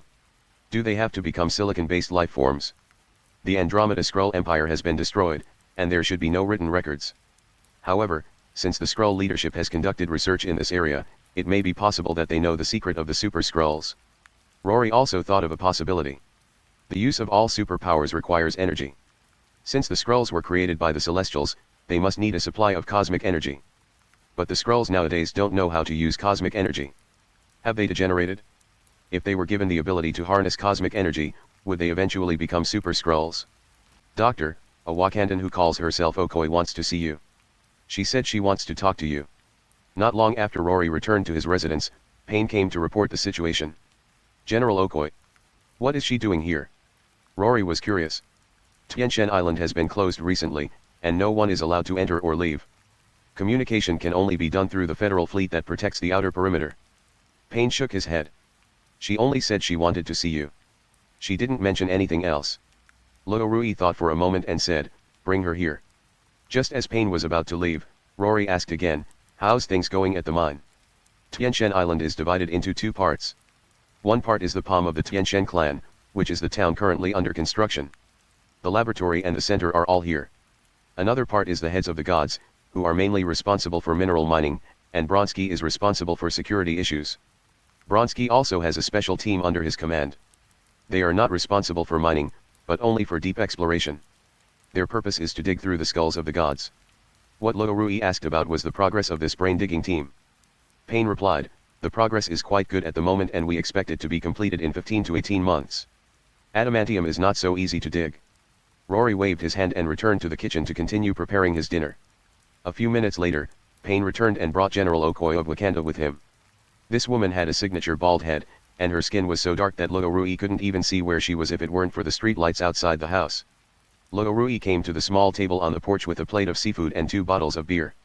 He opened the beer, took a sip and said, "What are you doing here?" General Okoi raised her proud head and said, "I'm here on behalf of Wakanda to discuss cooperation with you. I hope you won't sell adamantium to other forces. If necessary, we in Wakanda can help you seal this place off." Rory put a piece of shrimp tail into his mouth and asked, "Oh. Why? Too rapid social progress will only bring disaster, even war. We in Wakanda have a lot of experience in this, and this is also advice for you." These words merely glorify Wakanda's closed-off philosophy. In the name of avoiding war, Wakanda closed off the world and technology, becoming a unique force on Earth. But social revolution is always accompanied by war. When the whole world possesses adamantium, technology will surely usher in another explosion, and war will follow. By then, Wakanda will lose all the advantages it has now, which will directly damage Wakanda's interests, so the people of Wakanda certainly do not want to see such an outcome. War is a disadvantage, but the advantage is that technology can be taken to a higher level, and may even evolve to the level of breaking out of the Earth and into the universe. Rory himself has also thought about traveling around the vast universe after finishing the Avengers and experiencing a more magnificent cosmic world. But that's not why the Wakandans came to threaten Rory. After hearing Okoi Gwangwe's hypocritical words, Rory laughed, "You don't want to help me, but you are afraid that Wakanda will lose its current advantage." Okoi frowned and said, "We are just reminding you with good intentions."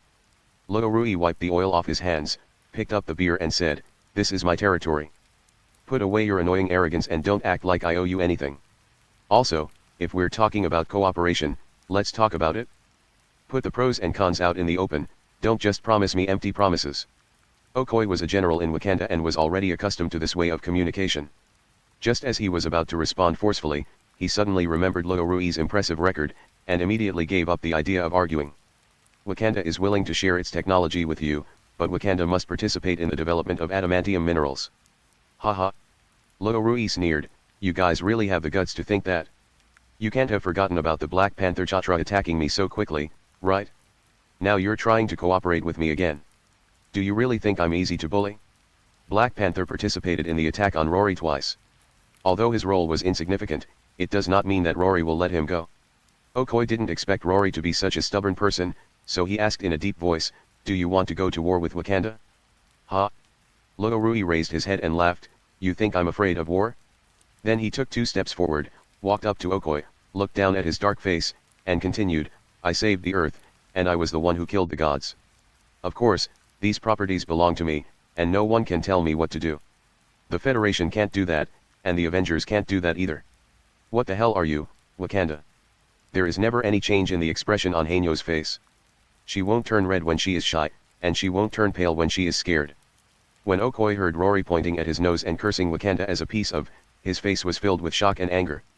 But the expected conflict did not happen, and Okoye's tone actually softened. "King T'Challa has passed away, and the feud between you and Black Panther has been settled, so Celestial Island and Wakanda are not enemies." This actually made Luo stunned for a moment. Blinking, "Black Panther is dead? How did he die?" Okoye said with sadness in his tone, "His Majesty the King contracted a terminal illness a long time ago. He originally just wanted to do something for the world before he left. He didn't really want to be your enemy." "Heh, what you said sounds like a joke to me. He wants to protect the world, so he wants to kill me? Are you stupid, or did I hear it wrong?" Page 68. Okoye argued, "But the fact is that you killed Captain America, Steve Rogers, with your own hands. You stood on the opposite side of justice. There is nothing wrong with T'Challa wanting to capture you. If you are a good person, if you want to protect the world, you should cooperate with Wakanda." Luo was confused. When did he learn how to use moral kidnapping? Seeing that Rory didn't respond, Okoye continued, "Wakanda has experienced what you are about to experience. Human greed knows no bounds.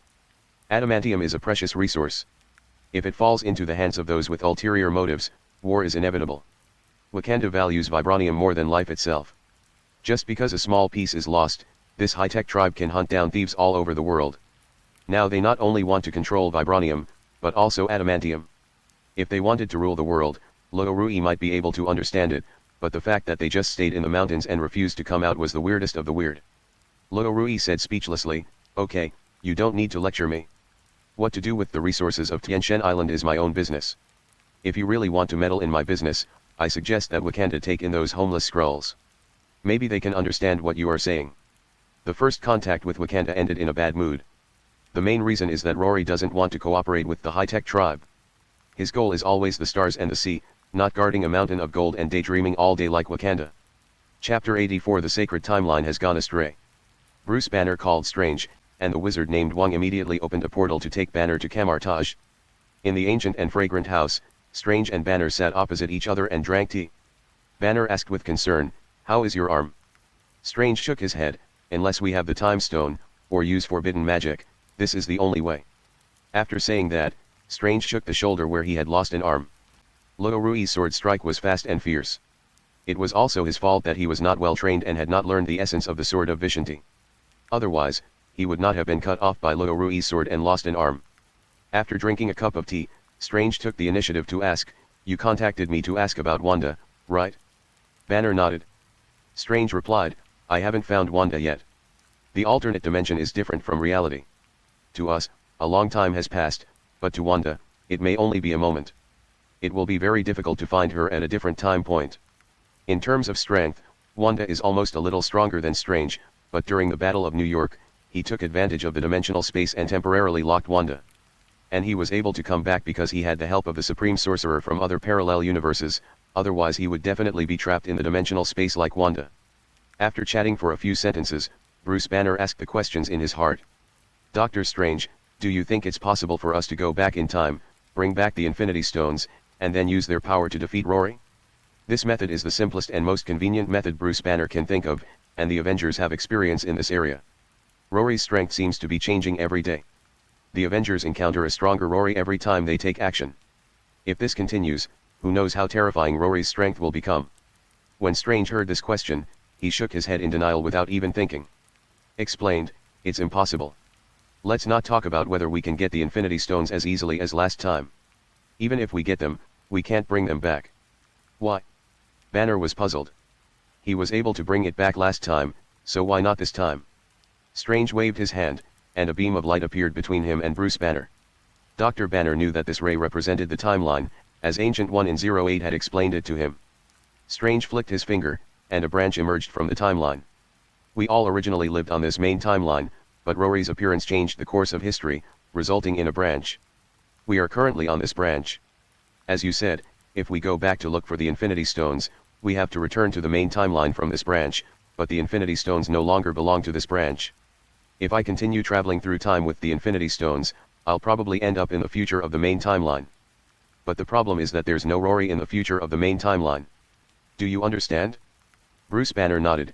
That means we and the original main timeline have become two parallel universes, right? That's right. Unless we cross a parallel universe, there's no way we can bring back the Infinity Stones. Even if we do, there will definitely be unpredictable accidents in the other timeline. That's why the Sorcerer Supreme of that world won't give us the Infinity Stones. Time theory is very complicated, just like getting on the wrong bus. The two buses are not going to the same destination, and it is impossible for the people in the buses to appear from one bus to another bus instantly. Without the help of the Infinity Stones, if you want to deal with Luo, you have to fight head-on. Bruce Banner sighed helplessly. Then he asked another question, Doctor Strange, did you foresee the Skrull invasion of Earth? Strange shook his head.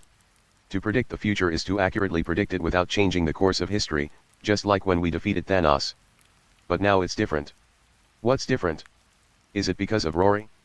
Bruce Banner now kind of understood why Strange called Rory the Destroyer. Strange whispered, Rory doesn't belong to our world. He appeared out of thin air, so he will interfere with the normal course of history. What will happen if the Destroyer cannot be eliminated? Bruce Banner asked curiously. Destruction, the entire timeline will be destroyed, as if it had never existed. Bruce Banner and Strange talked for a long time, from the timeline to Rory, and from Rory to predicting the future. After the end, the wizard named Wong opened a portal to send Dr. Banner back to Asgard. Strange stood up and walked out of the house, looking at the snow-capped mountains in the distance for a long time, wondering what he was thinking. Master Wong came over and whispered, if possible, I still hope you can recover your arm. After a long silence, Strange said, the dark book cannot be touched. The power of darkness will also bring destruction to this world.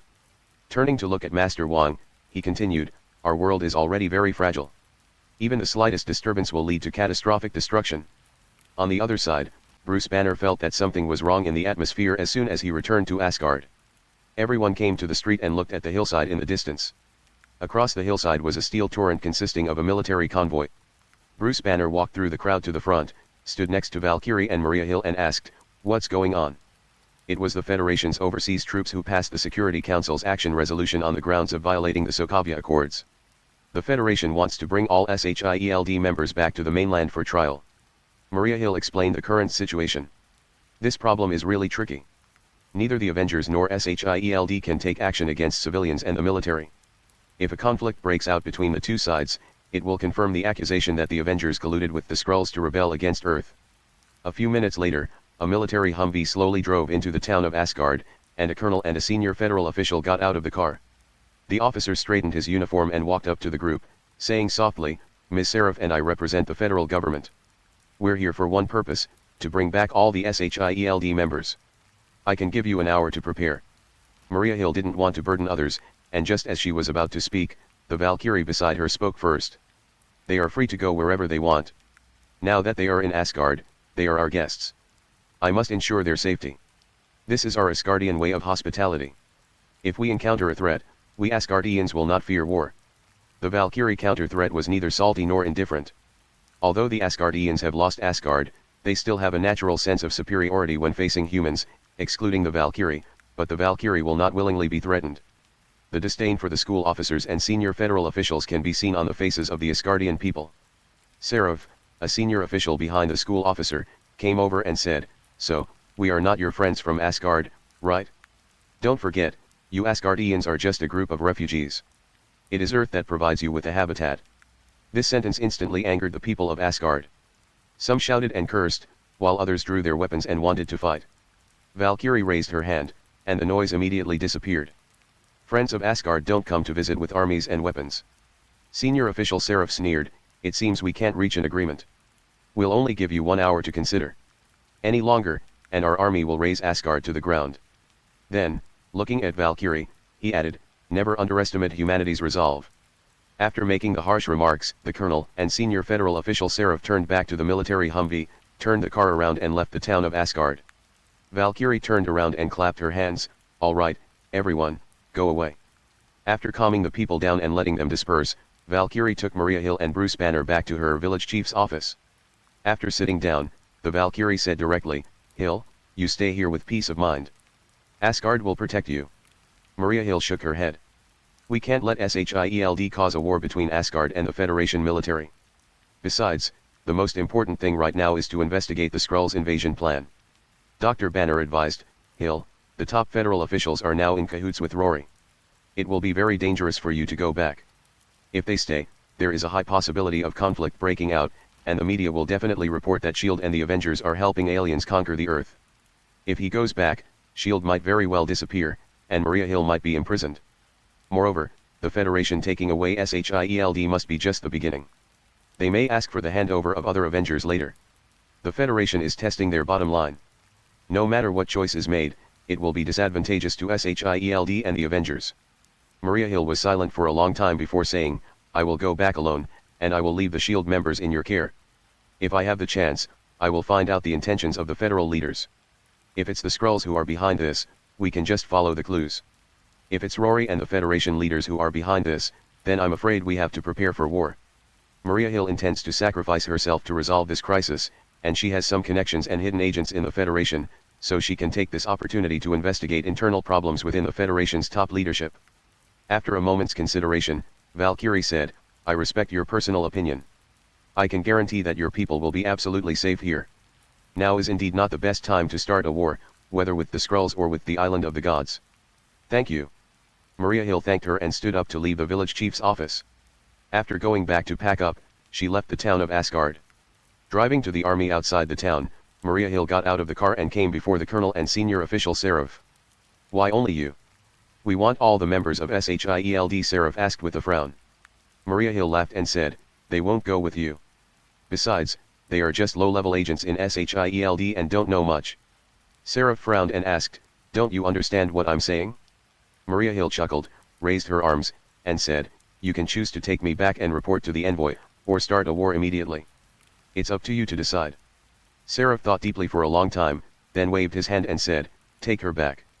After receiving the order, 2 people came over and handcuffed Maria Hill's wrists, and then escorted her into a military vehicle.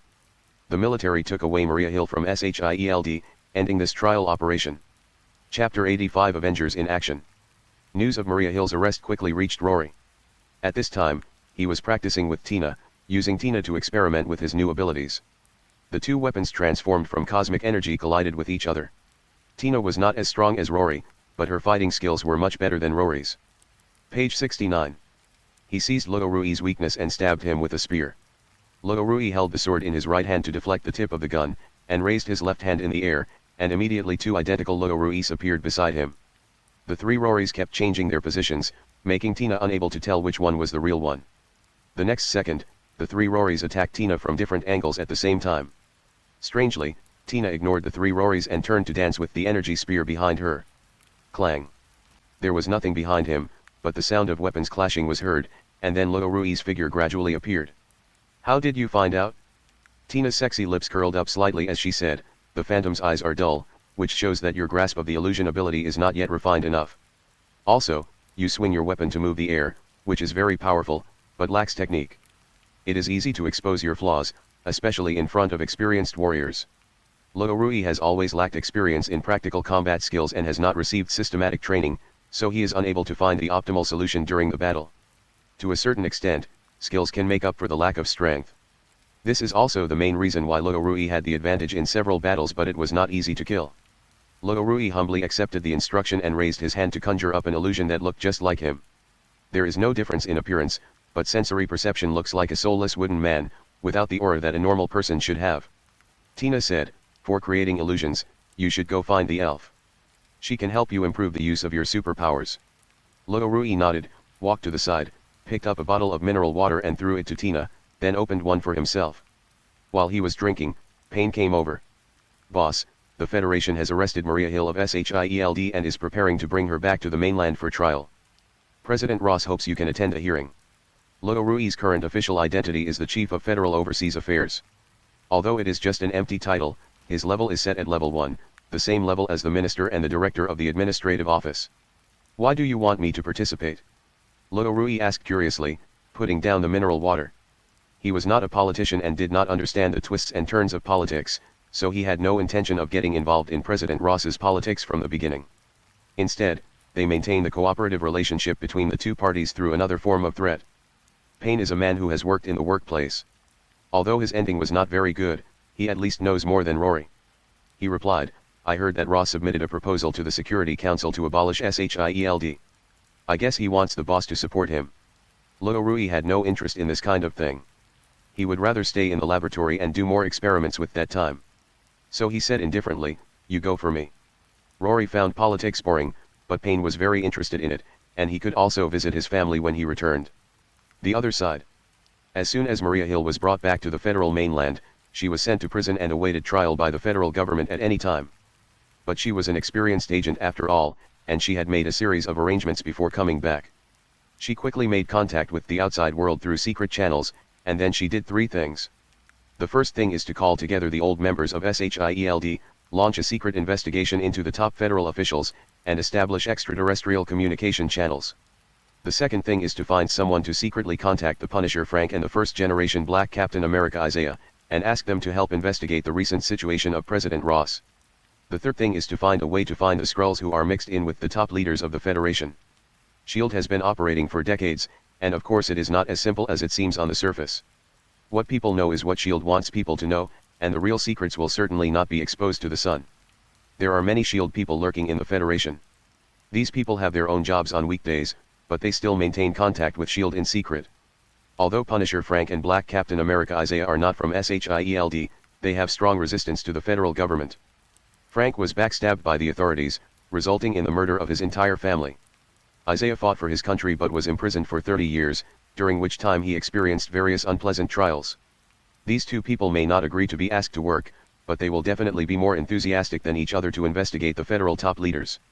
The most difficult part is actually how to find the Skrulls among the top federal officials. Back in Asgard, the atmosphere suddenly became much more depressing after Maria Hill was taken away.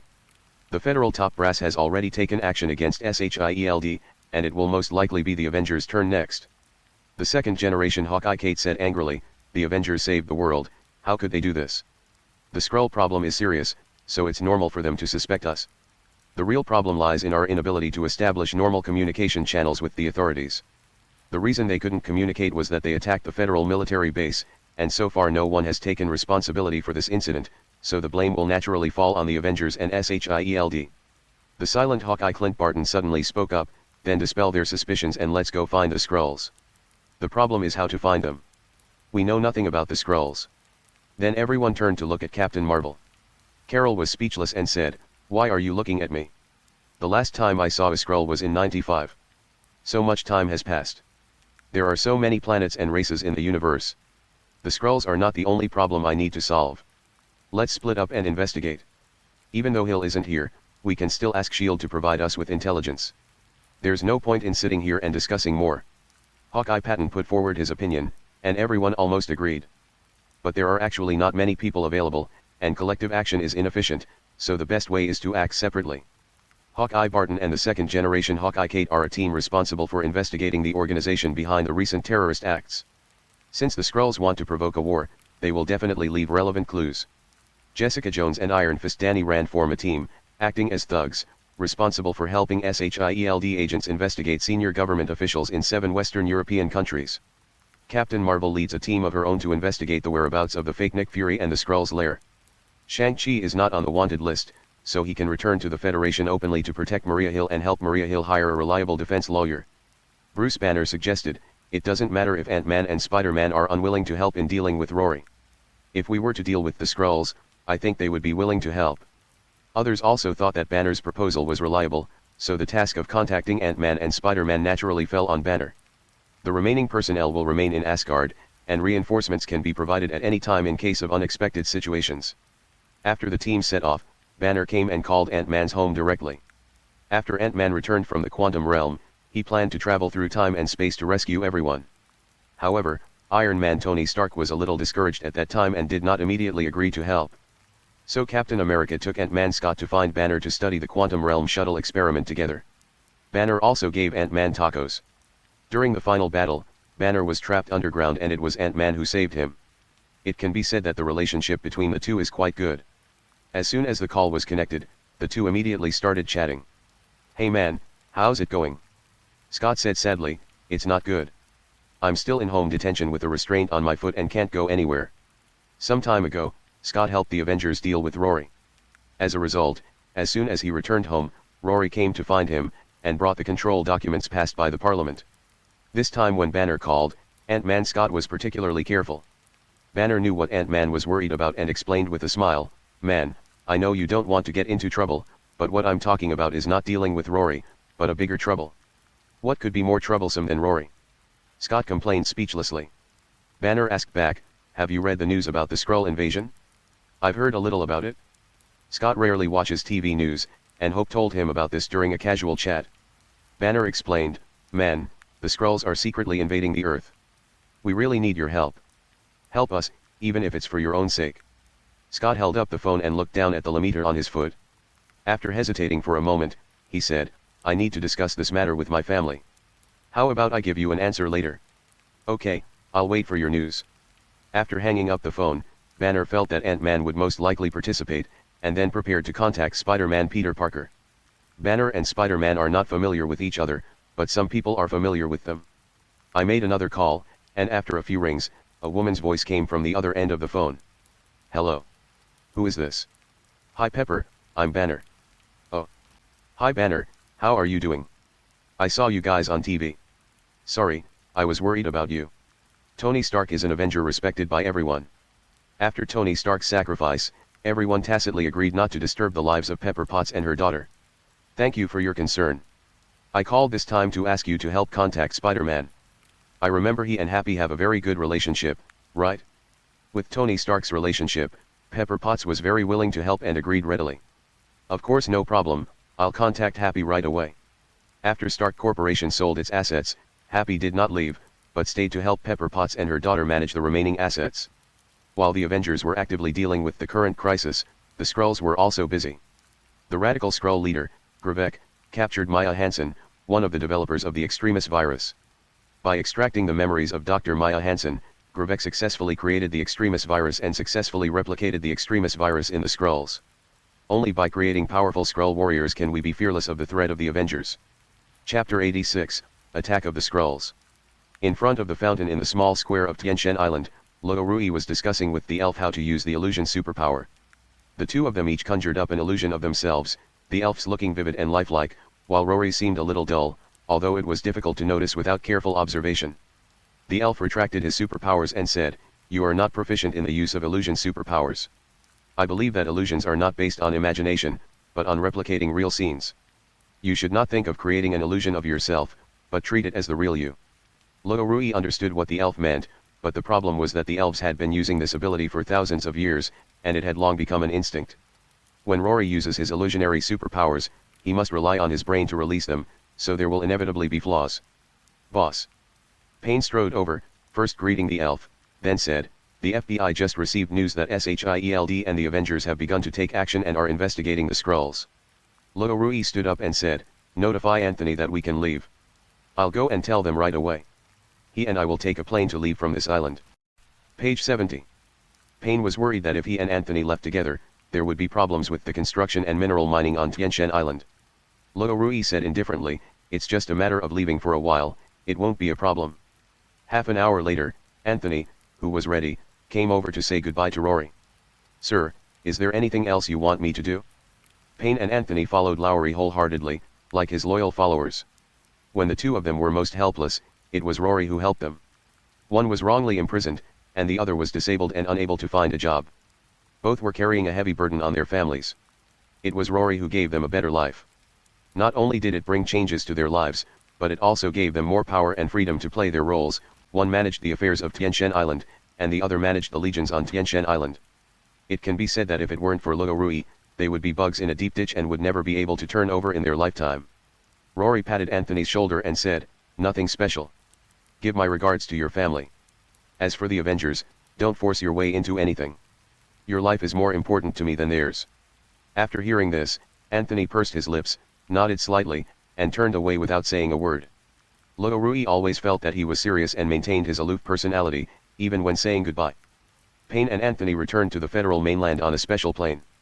Payne went to prepare for the hearing, and Anthony brought a small team of super soldiers to the Intelligence Bureau and began to investigate the movements of the Avengers members. San Francisco, at Ant-Man's home. Scott paced back and forth in the living room, his mind racing through the simplest of problems, because the more complex ones were simply too much for him to figure out. Click. When he heard the door open, Scott immediately stopped circling and went over to meet it. Hi Hope.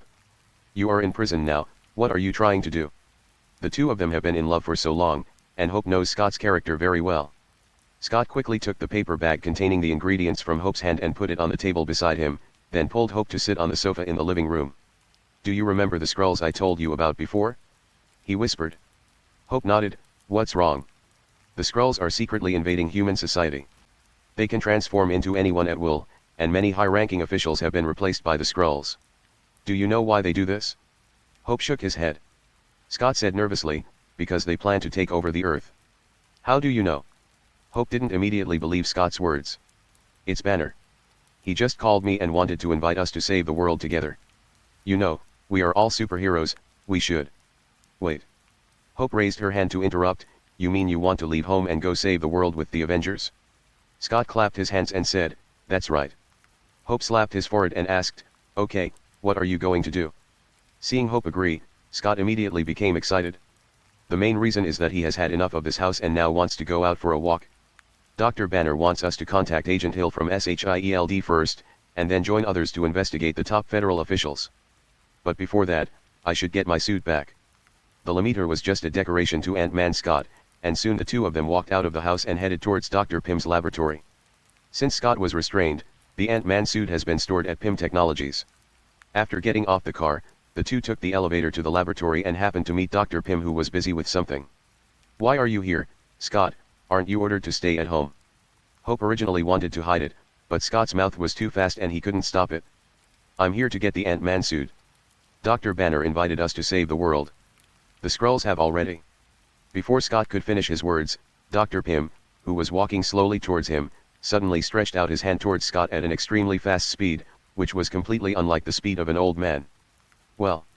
Scott slowly lowered his head and discovered that Dr. Pym had inserted a needle into him. Scott. Scott's eyes rolled back and he fainted.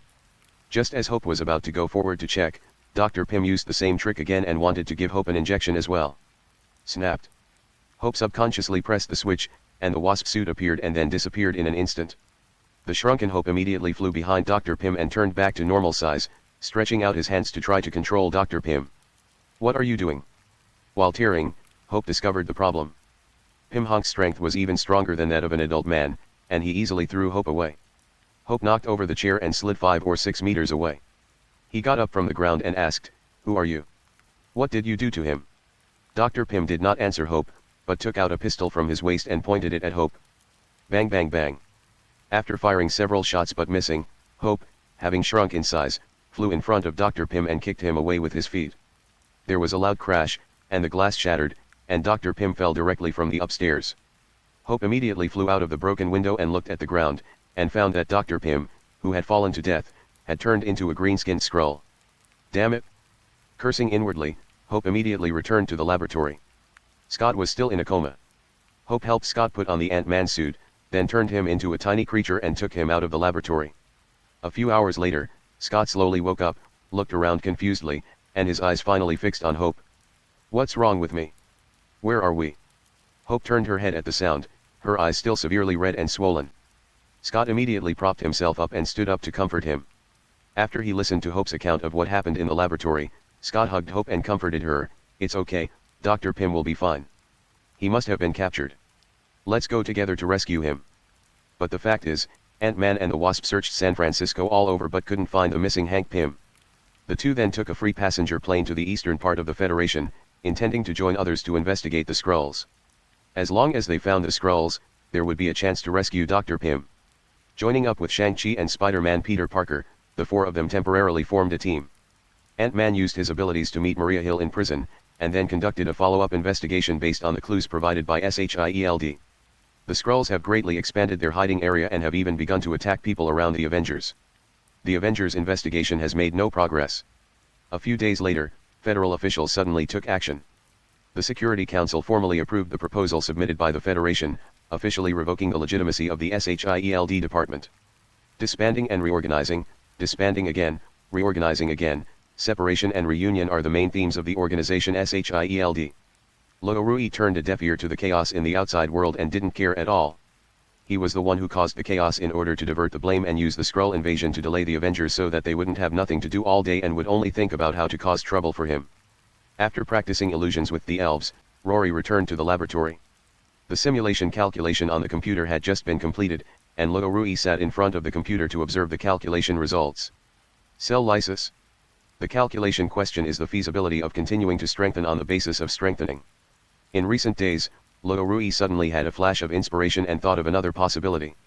Since ordinary human genes can be strengthened to become super soldiers, can the genes of the Eternals be strengthened again? Theoretically, yes, provided Rory can create a strengthening serum suitable for the Eternals. Unfortunately, Dr. Erkins, who created the first generation of super serum, died and did not leave behind the synthetic formula for making the enhanced serum. Later enhanced serums were almost all processed based on Captain America Steve's blood, resulting in a slight reduction in ability. Even Rory couldn't calculate the formula invented by Dr. Erkins. This made Rory feel very uncomfortable. The road was clearly in front of him, but it was blocked by a transparent wall. He couldn't break through it or go around it unless he traveled back to the past. According to this logic, Thanos should belong to the enhanced Eternals. Even if Rory was injected with the serum extracted from Thanos' blood, he is still not as good as the original version. Even if the similarity is as high as 99.99%, it is useless. It's difficult.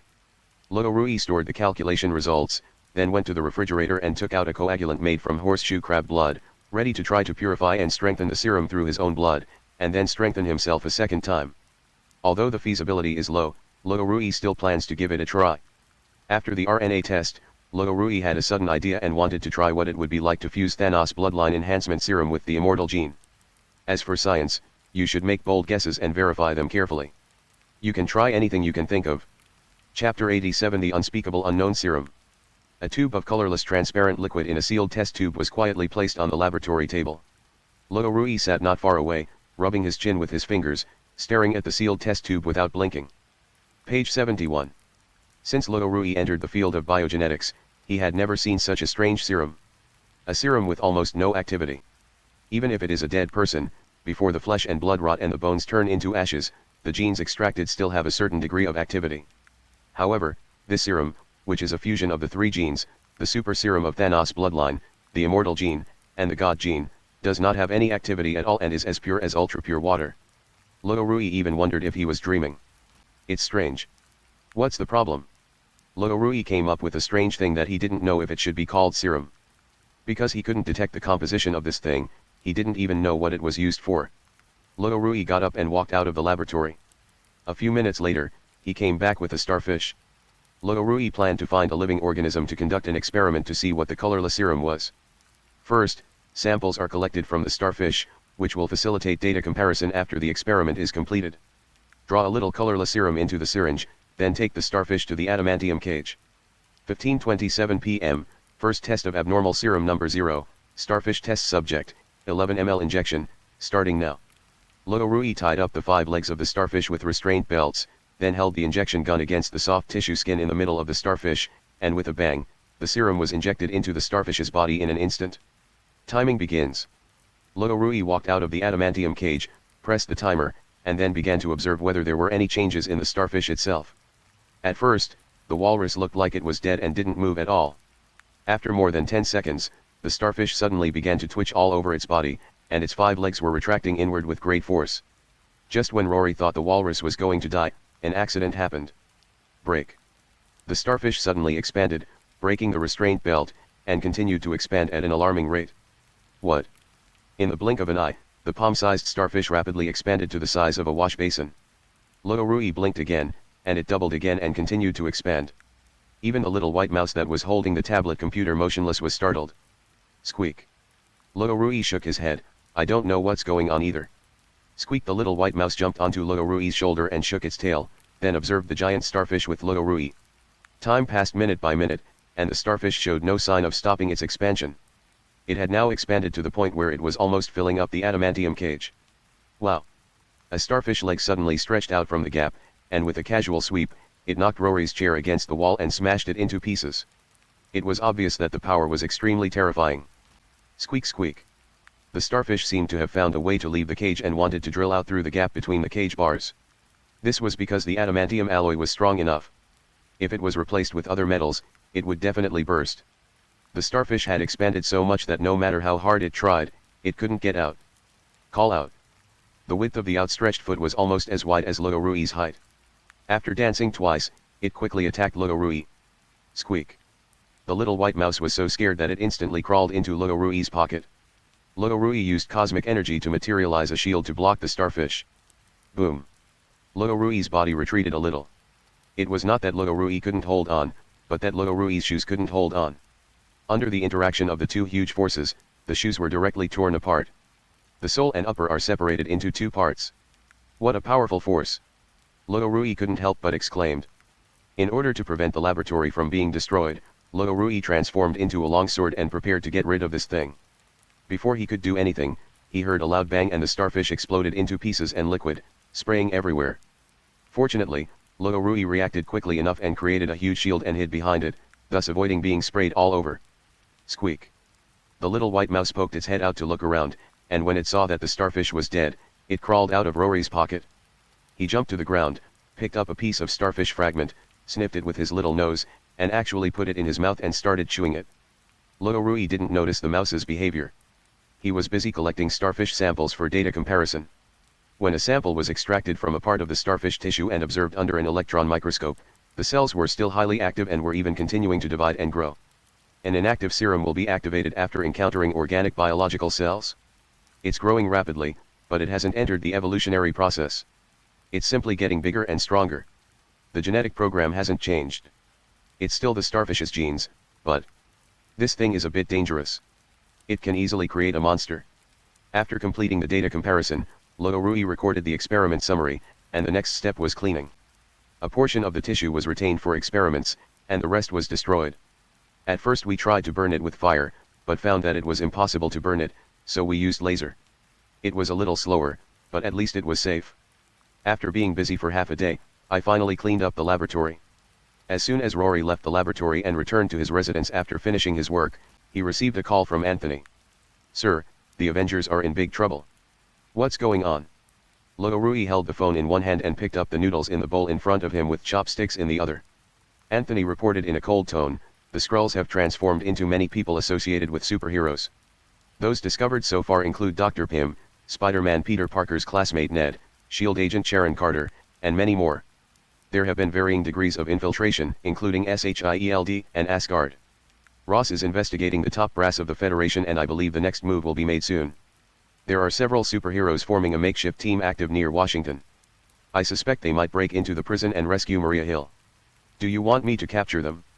Luorui slurped a mouthful of noodles and said calmly, "No need. Let them fight the Skrulls. We can just watch the show. Keep an eye on Ross and report anything unusual to me immediately." "Okay, sir." After hanging up the phone, Luorui carried the empty plate to the kitchen, put it in the sink, scrubbed it clean, and placed it on the drain rack. Then he went into the bathroom, washed up, and returned to bed, lying on the pillow and playing with the bottle of colorless synthetic serum in his hand. Several superheroes gather in an apartment in Washington, D.C. Shang-Chi, sitting on the sofa, lightly touched the 10 rings on his wrist with his fingers. The second-generation Ant-Man and the second-generation Wasp sat on the other side, and the atmosphere looked a bit dull. Finally, unable to bear it any longer, Spider-Man Peter Parker spoke first. "Everyone, we are just wasting time waiting like this. We should act immediately." Punisher Frank, who was leaning against the window, turned his head and asked, "Do you have a plan of action? Do you know where to investigate? How can you act if you don't know anything? But are we just going to sit here and do nothing? My friend has been taken away." "Hey kid, calm down. Impulsiveness will only make you lose your composure and won't help save people." The first generation of Black Captain America said soothingly, then looked around at everyone and continued, "Although there is no direction for investigation, I agree with this kid. We shouldn't waste time here. Ant-Man Scott first glanced at Hope, then sighed and said, Agent Hill from SHIELD said that the top federal officials have a secret file on the Skrulls. SHIELD hasn't found the source of this file yet, but there may be important clues in it. So we're going to steal the files. Ant-Man raised his hand and said, I'll go, but I need your help. The files they were talking about did exist. They were secret files created by President Ross himself. They were of the highest level, and the source of the information was Rory. After confirming the existence of the Skrulls, President Ross integrated the information provided by Rory into a file and sealed it up. The real reason why the Federation has not taken immediate action against the Skrulls so far is to contain the Avengers, and ideally weaken or even disintegrate them. I'll drive. I'll keep watch. I can help you provide information support. The first operation of the temporary superhero team is about to begin, and the target is the top secret archives of the White House where President Ross is located. CIA headquarters on the other side of Washington. Ms. Seraph, a senior official close to President Ross, drove here. After passing through two tight security doors, he arrived at the internal working area and found Anthony, the Deathblade, who was supervising intelligence work. Seraph glanced at Anthony's broken arm, approached, and took the initiative to greet him. Hello, I am a senior agent in the White House office. Excuse me, are you Anthony? Anthony, who was 190 centimeters tall, looked down at Seraphim, who was in his early 150 centimeters, and said coldly. Seraph quickly produced a document and handed it to Anthony, saying, a material of adamantium, approximately 3 kilograms, leaked from Celestial Island. It was first sold to the island nation by a mysterious organization, then stolen by another group. It has now been transferred to Mexico and could be sold to another buyer at any time. The president wanted to inform you first. Tianshan Island has become Luo Rui's private property. Especially after the conflict between Tianshan Island and India, all countries have a clear understanding of the strength of Tianshan Island. Abominations that can tear down battleships with their bare hands, legions of super soldiers, and an even more powerful leader. This has completely deviated from the scope of normal warfare. Unless a way to restrain it is found, no official will personally launch a war against Tianshan Island. Adamantium is Rory's private property. Now someone actually dares to steal Rory's things. Anthony, who already had a cold expression, became even more gloomy. Wow. Anthony took the document and read it carefully, then turned and left without saying a word. Seraph quickly caught up and asked, Mr. Anthony, what are you going to do? Anthony glanced at her and snorted, take back what belongs to us. Whoever takes it will die. Anthony immediately assembled a team of super soldiers and prepared to set off. Chapter 88 SHIELD disbanded again. When President Ross learned that the island nation had obtained a sample of adamantium alloy, he immediately contacted the island nation's prime minister through official channels. The response he received terrified President Ross. Anyone who knows about island countries knows what it's like. As long as it comes to resources, there is no island country that doesn't lack them. Now suddenly there is an island of gods, and the island is full of adamantium that is enough to change the world. How can the island country not be tempted? Page 72. Even if I risk being whipped by my godfather, I still want to come and take a look. If there is a possibility of mining. Of course, it's impossible with Luo Rui around. Bang. FK. President Ross cursed. Because he was too excited, Ross actually punched the marble countertop and made a noticeable crack. This scene stunned the White House assistant around him. Ross stood up, straightened his suit, and ordered, notify the Pentagon and immediately arrange for the Pacific Fleet to intercept the island nation's warships. Never allow them to approach Tianshan Island. President Ross was not worried about Tianshan Island and Luo Rui, but about the island country's warships. If the island nation gets close, it will surely suffer a devastating blow from Luo Rui. Then, will we go to war? President Ross was so annoyed that he didn't even dare to tell Rory on Tianshan Island about the news. He could only hope that the Pacific Fleet could stop the island nation's warships. The Avengers and S.H.I.E.L.D. haven't dealt with it yet, the Skrull secret invasion is still going on, and now those troublesome grandsons from the island country are out to cause trouble again. He is really tired as the president. Just as Ross stood up and left the office, he didn't notice a tiny Ant-Man slipping past his feet. After Ross walked away, Ant-Man Scott immediately started searching in the office. No, there are only some government documents here, and there are no secret files. Ant-Man Scott contacted the outside through the walkie-talkie. Punisher Frank immediately replied, look carefully. Such confidential files will definitely not be kept in the open. Look for a safe or a secret room. Hope, the Wasp, who came in with him, flew to President Ross's office computer, turned on the computer and started searching on it. Here, I found a safe. Ant-Man made a discovery and immediately called Hope, but Hope did not respond to Ant-Man. Instead, she carefully read a document on the computer. Seeing this, Ant-Man had to shrink himself again and then crawl into the gap of the safe. A few minutes later, he slipped out with the secret file which had also shrunk in size. "Hey Hope, I got it, get out." "Wait a minute, right away." After reading the entire document on the computer, he immediately turned off the computer and flew out with Ant-Man. It flew all the way across the garden lawn in front of the White House, crossed the street, and finally got into a car and returned to normal size. "I got it, let's see if it's this one." Hope took the document from Ant-Man, and the others immediately came over. Top secret file number 769, Secret Skrull Invasion. The Skrulls came from Andromeda. They went to war with the Kree Empire in the Large Magellanic Cloud. Their homeland was destroyed, and they fled to Earth in 95 AD. Secret Invasion. Skrulls can change their appearance at will, absorb memories, and replace official high-ranking officials and superheroes. Skrull gathering place in the nuclear-contaminated area of Eastern Europe. So the Skrulls are hiding here. Let's get going. No, we should notify SHIELD and the Avengers first, and then launch a rescue operation after confirming the truth. The gathering place of nuclear-contaminated areas in Eastern Europe was attacked by the Federation a long time ago, and the Skrulls would not be stupid enough to continue staying there. Moreover, the Skrulls will not detain humans in nuclear-contaminated areas. Ordinary people will be killed by radiation within a few days. Several people drove out of downtown Washington. Ant-Man once again sneaked into the prison to meet with Maria Hill, and passed the information he got to SHIELD and the Avengers to wait for follow-up news. The next day, Maria Hill, who had just passed the message, was taken out of the prison by prison guards and put into an escort vehicle to be sent to Congress for trial. The escort vehicle arrived at the Capitol, and Maria Hill, wearing handcuffs and shackles and prison uniform, was escorted into the Parliament Hall by a group of guards and sat alone in the semi-enclosed dock in the middle. Members of Congress entered the venue one after another, and the meeting officially began at 10 a.m. Boom dong dong. Congress passed Resolution 2491, holding a public trial of SHIELD at the request of the Federation military.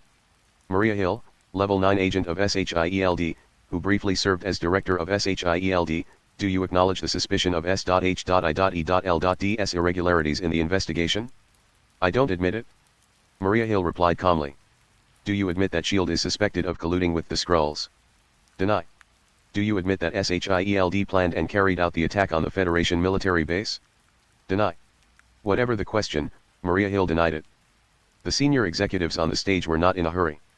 After the questions were answered, they arranged for the on-site staff to turn on the monitor to play the video file. The first clip is a scene of the Avengers attacking a military base, and the second clip is Nick Fury sitting at a table, with green-skinned Skrulls on both sides, seemingly discussing something. Even if Maria Hill had a good attitude, she felt a little uncomfortable when she saw this. Agent Maria Hill, what else do you have to say now? Maria Hill was silent for 2 seconds, then she said softly, Speaker, the Nick Fury in the video is fake. He is a Skrull in disguise. What evidence do you have to prove that Nick Fury is fake? Asked the Speaker of the Senate. Maria Hill certainly knew, but the problem was that she couldn't produce any evidence. I hereby declare that all authority of SHIELD within the Federation is officially revoked, all account funds are frozen, all assets and equipment are liquidated, and unknown items are sealed and stored. Because there are many things that cannot be said openly, the word unknown is used instead. After the hearing, Maria Hill was taken back to prison, where she will face the Supreme Court's trial sentencing her to 20 years in prison. At the same time, federal officials issued an announcement through mainstream media, requiring SHIELD members to surrender within a specified period of time. If they exceed the deadline, they will be arrested for crimes against humanity. Taking down SHIELD is just the first step, the next step is the Avengers. The senior officials in the federal government had long been fed up with the Avengers bullying them, and of course, this also included Rory. Some people want to use Rory to bring down the Avengers, and then turn around and deal with Rory, and then take the resources of Tiantian Island into their pockets. Ideals are beautiful, but whether they can be achieved is another matter. After a good sleep, Rory walked out of his residence and stretched vigorously on the porch. Hiss, another beautiful day. Rory practiced illusion for half an hour every day. After breakfast, he took a tour around the town of Tiantian Island and came to the laboratory. Just as I was about to go in, Tina suddenly came over. Rory, the suppressant is out. Ever since using the inhibitory potion, Tina's eternal demon syndrome has not reappeared, and her condition is getting better day by day. As the potion's usage period is extended, it may be possible to completely cure it. Rory opened the door to the laboratory and said, Come in with me. I need to test your current condition first, and then prepare the appropriate inhibitors based on the situation. Tina followed him into the laboratory and saw a little white mouse that was obsessed with cartoons at first sight. She couldn't help but touch it because it was so soft and tender. Unexpectedly, the little white mouse had a stress reaction, and it screamed, and its tail suddenly grew longer and stabbed into Tina's eyes. This tail is very similar to the tentacles of the abnormal beast king. Tina was stunned when she saw it. The sharp tail was about to pierce her pupil, but fortunately, Rory caught it in the next second. "Don't make trouble, go and play." The little white mouse looked at Tina and squeaked twice, then turned around, picked up the tablet with its little paws, and ran to the other side of the experimental table with its short legs. Rory patted the experimental bed and said, "Sit here and wait for me." Tina nodded, folded her arms and sat on the experimental bed, but her eyes drifted towards the little white mouse from time to time. Rory entered the password to open the door of the cold storage room and found the inhibitor raw materials from 2 rows of shelves. After coming out, he put the raw materials aside, took out the collector, replaced the needle with a new one, walked to Tina, and motioned her to roll up her sleeves. After drawing a tube of blood, he asked, "Have you recently recalled anything from the past, or experienced any symptoms of eternal demon syndrome?" Tina moved her arms and shook her head. "No, the recent period has been the most peaceful sleep I've had in the past few thousand years." Rory put the blood into a beaker, mixed it with several other materials, and waited for the reaction. While the blood sample was reacting, Rory took out an electronic hood and put it on Tina's head, turned on the instrument connected to the hood and started nerve testing. This set of equipment was purchased by Rory specifically for Tina. It is mainly used to detect the response of the brain's neural network and can provide relatively accurate data. The instrument gave the readings after 3 minutes of operation. Rory wrote it down and compared it with the previous data, and found that it was indeed much better. "Not bad. You can reduce the dosage of the inhibitor appropriately." Rory thought for a moment and continued, "If you find it troublesome, you can also undergo nerve injections. It can last for about 12 to 36 months, depending on your individual condition. Inhibitors are used relatively more frequently, with an average injection every 8 to 10 days. Nerve injection is equivalent to treating the symptoms, and it is a strong medicine, so it will last longer." Tina chose the nerve injection without hesitation. "It's really troublesome to give you an injection every few days. If you're sure, use a nerve injection." Rory even dared to pierce his own spine, so of course he was confident. "Take off your clothes." Then he said something, then turned and walked to the laboratory bench to observe the reaction of the blood sample, extracted the blood after the reaction and put it under a microscope for observation. Inhibitor formulation is performed based on the data obtained from the blood samples. Soon, a nerve injection inhibitor was produced by Rory's skillful hands. "Okay, the inhibitor has been prepared." Done." Rory turned to look at Tina, and then his brain, which was full of experimental data, twitched slightly. Tina moved quickly, stripped herself naked and sat on the experimental bed. Page 73. One hand was covering his chest, and the other hand was placed between his legs. His expression was calm and his eyes were slightly reserved. "Get down."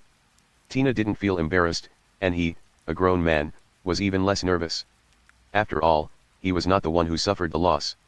"I have to say, her figure is really great." Rory pulled the light-wave X-ray machine to the front of the experimental bed and aimed it at Tina's neck. "Mark with a marker and begin the injection." After completing the injection, Tina put on her clothes in front of Rory. Rory packed up his equipment while reminding her, "Don't use cosmic energy in the near future. Otherwise, it will increase the frequency of the eternal demon syndrome attacks. Over time, you will also develop antibodies to the inhibitor, which will be detrimental to treatment." "Understood." Tina smoothed her long golden hair and then left the laboratory as if nothing had happened. 10,000 words updated. The 3 chapters together are close to 10,000 words. Please give me some recommendation votes and monthly votes. Chapter 89, Bronski's Tianshan Island Park. As soon as Tina left, the intercom in the laboratory rang again. Rory thought it was Tina who had returned, so he casually answered the intercom outside the laboratory. "Sir, there is an urgent military situation." Rory put down the experimental equipment in his hands and walked out of the laboratory. The super soldier standing at the door saluted and reported, "Sir, radar and drones have detected a fleet heading towards Tianshan Island. It is expected to arrive in the nearby waters in 37 hours. Rory frowned and asked, "Has there been any news from the Federation?" "No." The super soldier nodded affirmatively. Deathblade Anthony led the team to the Federation. If there was any news, he would have reported it back as soon as possible. However, Federal President Ross did not provide any information, and even the Federal fleet stationed nearby did not respond. This was very abnormal. Rory ordered, "First, confirm their identity." Notify the nearby Federation fleet to intercept and warn them. If they persist, sink them. Yes, sir. The super soldier went to carry out the order. Rory, who was disturbed, had no mood to continue the experiment, so he simply closed the laboratory door and walked outside. There were almost no people in the small square. The two busiest places on Tianshan Island were the construction site of the palace under construction and the unloading dock. There were no civilians on Tianshan Island, so there was basically no bustling scene on the streets. Rory walked to the defense control center. Several large screens were monitoring the nearby sea areas and various parts of Tianshan Island. When several super soldiers saw Rory coming in, they quickly stood up and saluted. Rory waved his hand and walked to the screen, staring at the footage of a drone flying at high speed. Sir, it will take about 20 minutes to reach the designated location. Well, how are the island's defenses going? Since he regarded Tianshan Island as his own territory and had the support of federal officials, Rory naturally wanted to build Tianshan Island more perfectly, including a military defense system. A super soldier pulled up a table on his computer and said, Sir, the island has recently installed 11 close-in weapon systems, with 4,500 base rounds of ammunition, 3 long-range strike missile launchers, 3 AIM series air defense missiles, 435 precision strike missiles, a radar base station recently connected to a satellite system, 2 drone swarm combat systems, and a number of individual soldier weapons. All weapons are not concentrated in the small town. The God's Head mine is also equipped with some close-range defense weapons.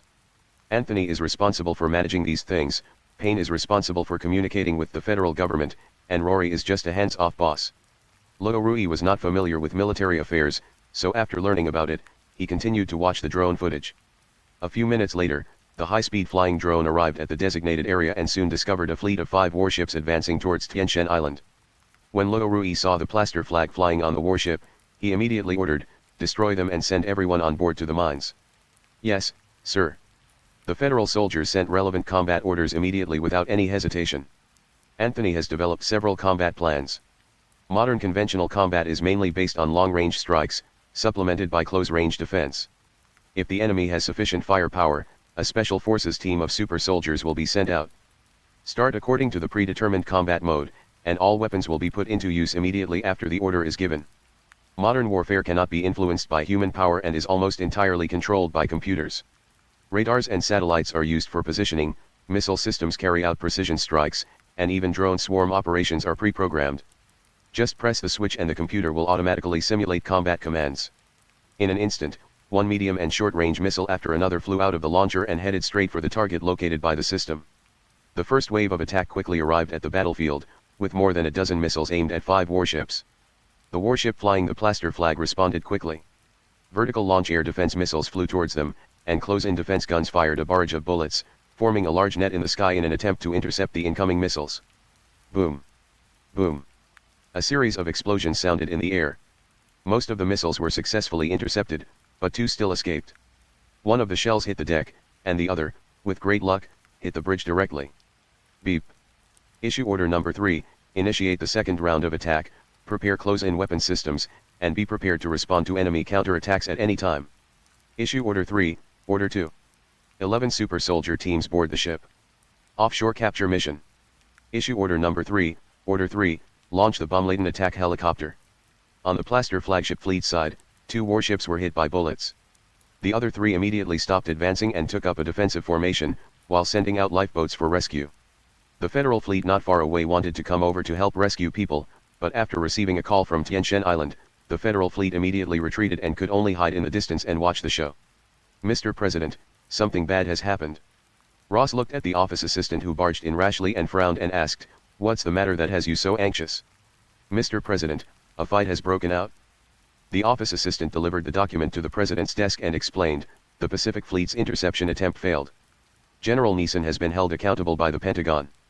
The island nation's fleet approached Tianjin Island and engaged in a firefight just 5 minutes ago." Snapped. "Damn idiot." Ross cursed the commander of a Pacific Fleet, and then immediately called the Pentagon.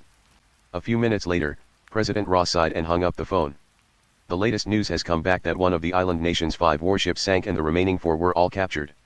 It's not that the island nation's fleet is so useless, the weapons that the Federation supports Tianshan Island don't have any outstanding performance, but the Super Soldier Legion of Tianshan Island is really too BT. Individual weapons are either Gatling guns or grenade launchers. Wearing protective armor made of adamantium, they are almost invincible. After boarding the ship, it is a completely one-sided massacre. Jingle bell. Mr. President, the Prime Minister of the island nation requests to speak with you. Ross said speechlessly, "What were you doing so far?" Although he complained, he still had to answer the phone. On Tianshan Island. The 4 captured island nation warships were towed by the federal fleet to the dock near Tianshan Island. After repairs, they can continue to be used. Even if they are not used for combat, they can be used as cargo transport.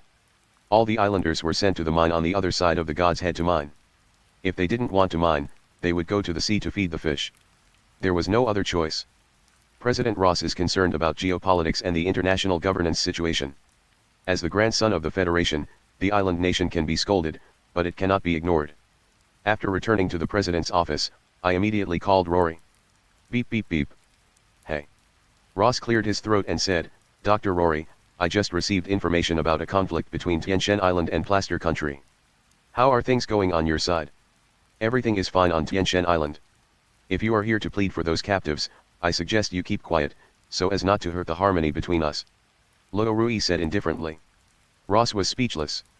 Luo Rui sneered and continued, "We're short of manpower for the development of the second heavenly god island. I really hope this kind of thing can happen more often. Mining adamantium is so difficult that it is almost impossible to mine a whole block. Most miners grind off the adamantium powder bit by bit and then use high-temperature lasers to melt it into ingots." But President Ross was about to say something when Rory interrupted him, saying, "There's nothing to worry about. I have a use for those warships, and so do the prisoners. If you're not convinced, just let those little devils keep sending people over. It's up to me whether I take them or not." There was nothing more to say. Luo Rui was busy doing experiments and had no time to chat with him, so he hung up the phone directly. On the other side, the White House boss heard the busy tone on the phone and sighed helplessly. Ever since Luo Rui finished the colorless serum experiment using starfish, he discovered a very interesting phenomenon while comparing the data. The Immortal gene program appeared in the remains of the starfish, but it was different from Mr. Immortal's. It had a super powerful self-healing ability. Because the starfish has the ability to regenerate broken limbs, it has become stronger now. On the 3rd day after the experiment, a piece of the limb fragment in Rory's remaining sample miraculously recovered into a mini starfish. Its growth rate returned to normal, but its recovery speed after injury was extremely fast, which was no less than Wolverine's self-healing ability. Alas, it's a pity that it's a distorted gene. It would be great if it could be integrated into the Eternals genes. As soon as he discovered this BT recovery ability, Luo Rui used his own blood to conduct a fusion experiment, but the result was no match at all. As soon as the 2 genes come into contact with each other, the cell will die. Luo Rui has not yet figured out the reason. It was completely dark when I came out of the laboratory. As soon as I got back to my residence, I saw Brinsky sitting on the steps. "Aren't you supervising the mining on the number 2 Tianshan Island? Why are you back?" Luo Rui took out 2 cans of beer from the refrigerator, threw one to Bronsky and asked. Bronsky caught the beer Rory tossed him and replied, "Sir, I'd like to apply to set up a customer service center. Those Japanese people are very hardworking and obedient, much better than the Indians in South Asia. We can invite more Japanese people to work here." Luo Rui was confused. The captives from the island country wanted more islanders to come here to mine? Damn Tianshan Island Park. Page 74. "Are you okay?" Rory smacked his lips. Bronsky shook his head. "It was an islander who proposed it himself. I just promoted a supervisor, and that guy went crazy. Naiubi, figure it out on your own. Don't ask me about this kind of thing in the future." Rory then talked to Brinsky about the mining of adamantium. Hundreds or even thousands of people mine less than 10 kilograms of finished products every day. The daily mining output of a miner is even calculated in grams. If you want to mine more adamantium, you must increase the manpower. You can handle the customer service center stuff yourself. If you need anything, just contact logistics. Payne will help you purchase the equipment." "Okay, sir." Bronsky threw the empty beer can into the trash can and then stood up to leave. As soon as he left, Rory received a call from Mexico. "Sir. Commander Anthony. Chapter 90 Deathblade's Rebirth. Deathblade Anthony leads 3 super soldiers to Mexico to snatch back the adamantium before it is traded. But what no one expected was that the veteran Anthony was ambushed. At the moment of the high explosive mine explosion, Anthony's leg and arm were taken away. Now Anthony only has an intact left leg left, and half of his face has been blown off. He is too embarrassed to face anyone this time. After being seriously injured, Anthony was immediately sent back to the US-Mexico border military base for treatment by Seraph, a senior White House official. Although his life was saved, Anthony was almost indistinguishable from a human pig. A military plane landed at a military base on the US-Mexico border. Rory got off the plane with two people with a gloomy face. Seraph came to greet them and said, "Dr. Rory, Mr. Anthony." Rory ignored her and walked straight past Seraph. Seraphim didn't dare to lose his temper and quickly chased after him. Several people took an open jeep to the base hospital for treatment, walked through the corridor to the ward, and Rory looked through the glass at Anthony, who was in a coma inside. Seraph argued, "Dr. Rory, the Intelligence Bureau accidentally received a piece of information that the island nation had lost an adamantium sample, and Mr. Anthony wanted to retrieve it." "What do you mean it's lost by the island nation?" Rory glared at Seraph. "Adamantium is mine. When did it become the island nation's?" Only now did Rory understand why the island country dared to cause trouble for Tianchen Island. It turned out that they had studied adamantium samples and wanted to obtain more adamantium.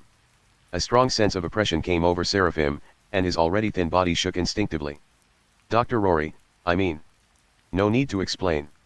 Go back and tell Ross to investigate this matter thoroughly. If anything happens to Anthony, someone will be held accountable. I promise." Rory has few confidants, and Anthony is one of them.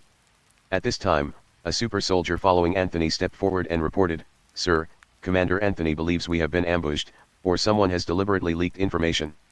It is very likely that they are targeting us."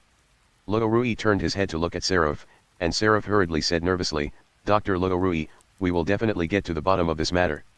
My patience is limited." Rory said, pushed open the door of the ward and walked in. As the door opened, Anthony on the bed slowly opened his eyes. Seeing that it was Rory, Anthony's emotions immediately fluctuated. "Sir, I'm sorry." Before Anthony left Tianchen Island, Rory specifically reminded him to be careful, but he didn't expect that he would die so soon. As Rory's right-hand man, he felt very sorry for Rory's cultivation. Rory walked over calmly, first checked Anthony's wound, and then said, "As long as he's not dead." Anthony thought he was a useless man and was too embarrassed to see Rory again. The more Rory comforted him, the more uncomfortable he felt. Rory pulled a chair and sat next to the bed, and asked, "The people downstairs said we were ambushed. What happened?" Anthony suffered a serious injury on the left side of his face, and he could barely speak clearly. "I have no evidence, but it feels like a trap set up specifically for me. Normally, the amount of high explosives wouldn't have caused me too much damage, but they used more explosives than what you'd find in a tank. Including the time and location of the operation, etc., the other party knows everything, that's why." Anthony's suspicion was not unreasonable. There were no such coincidences in the world, especially in secret operations, unless someone leaked the information. Rory didn't understand military operations, but he believed in Anthony. "Since you have suspicions, then go and investigate. You can't be injured for no apparent reason like you are now." Anthony was a little disappointed after hearing this and said, "I'm sorry sir, I'm in this state now." Rory patted Anthony's shoulder and said, "If you want to retire and rest, I can guarantee all your living expenses in the future. If you want to give it a try, I just discovered a new type of potion that can increase the recovery ability of organisms. Your injury hasn't really healed yet. There's a chance you can recover. I can't guarantee the success rate, but there's a slight chance, and there's a high chance some other changes will occur." Anthony and Payne received genetic enhancement through radiation virus. Theoretically, their genes can accept mutant gene fusion. However, without clinical and human trials, Rory cannot guarantee it 100%, not even 10% sure. Anthony agreed without any hesitation, "Sir, I accept. He has already become like this, what is there to worry about? Give it a try and the bicycle will turn into a motorcycle." Rory nodded, stood up and said, "I'll take you home." After saying that, he picked up Anthony and walked out. After leaving the military base medical center, we returned to the plane and flew directly back to Tianchen Island. Into the night. In the Tianchen Island laboratory, Anthony, who only had one leg left, was placed on the experimental bed and tied tightly with several restraints.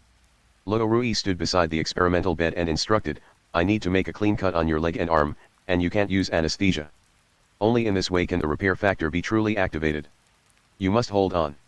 When Anthony first received the radiation virus serum enhancement, some of his healing factors were activated, causing him to grow a bone knife, which was later transformed by Rory into an adamantium arm knife. This is also why Rory dared to use Anthony for the experiment. Anthony nodded firmly, "Sir, I'm fine." Rory didn't hesitate and took out the braces and stuffed them into Anthony's mouth to prevent him from biting his teeth and breaking them. Then he used cosmic energy to conjure up a short knife, and with 2 slashes, Anthony's broken limb was immediately cut into a smooth surface. "Well, Anthony's veins bulged with pain, as if their blood vessels were about to burst at any moment. Rory took out the injection gun, put the healing gene agent he extracted from the experimental starfish into the gun barrel, and then pressed it against the neck. Boom. Pull the injection trigger, the medicine is instantly injected into Anthony's body, and then sealing paper is applied to the wound to stop the bleeding. Compared with the pain of a broken limb, the pain of a needle prick is completely negligible. Rory walked over to the video recorder and said, at 14:22 p.m. on the 38th, the first live experiment of the healing factor will be conducted. The dosage is 2 units, to be injected subcutaneously. The timer begins. Rory himself didn't know what terrible consequences would occur, but this was Anthony's only chance. Time passed minute by minute, Anthony gritted his teeth and roared in pain, his limbs twitched, and sometimes he puffed out his chest, or shook his head wildly from side to side, trying to drive the pain out of his body, but he couldn't do it. What Rory is most worried about is that Anthony's body will undergo unknown changes, or turn into a monster, or become a pile of rotten meat due to rejection. Fortunately, what he worried about did not happen. 30 minutes later, a thin film, similar to a cocoon, grew on Anthony's severed limb. It worked. Rory quickly pulled the video recorder closer, wanting to record the entire process of the drug reaction clearly. Boss. It hurts. It hurts so much. The pain of growing flesh and blood is far greater than the pain of losing a limb. Losing a limb is like a nerve node transmitting a signal, while growing is like countless nerves transmitting signals to the brain at the same time. Hold on, the potion is working, I believe you can do it. Rory had no way to relieve Anthony's pain. If he gave him anesthesia to relieve the pain, the nerve units would not receive signals from the severed limb and would stop growing healing factors, and the treatment trial would fail. 2 hours later, a flesh stick wrapped in a cocoon grew out. It had no shape and was the same length as the original limb. Rory also has to give him an energy injection from time to time to maintain the energy balance in Anthony's body. If nutrition is not increased in time, even if the broken limbs are regenerated, the nutrients in Anthony's body will be sucked dry and he will eventually become a thin dog. Sir, I feel it, I feel it. Rory smiled and nodded, that's a good thing, just keep going. 5 hours later, from the appearance of the cocoon, it could be roughly seen that Anthony's severed limb had returned to its original appearance. After 8 hours, the shiny white cocoon began to dim and then turned into a dry film that adhered to Anthony's skin, just like a lizard shedding its skin. Rory put on gloves and gently picked up a cocoon with tweezers. Underneath was skin as white and tender as a baby's. The skin immediately turned to its normal color after coming into contact with the air. He looked up and asked, move a little and see if you can feel anything. In the early stages of limb amputation, normal people will think that their hands and feet are still there. This is an illusion of the brain nerves, and over time it may even cause bad psychological illnesses. Therefore, when ordinary people who have just lost their hands or feet develop psychological problems, it is not entirely due to their own loss of will, but is most likely affected by their brain waves. Anthony shook his newly grown foot and nodded, I can feel it, but it doesn't feel like your own foot, right? That's normal. It takes a while for the reshaped nervous system to adapt. After confirming everything was correct, Rory untied the restraints on Anthony and said, clean yourself up. Go back and take a shower and get used to it for 2 days. Anthony tried hard to suppress his inner excitement. Although he didn't say it, his lips were trembling.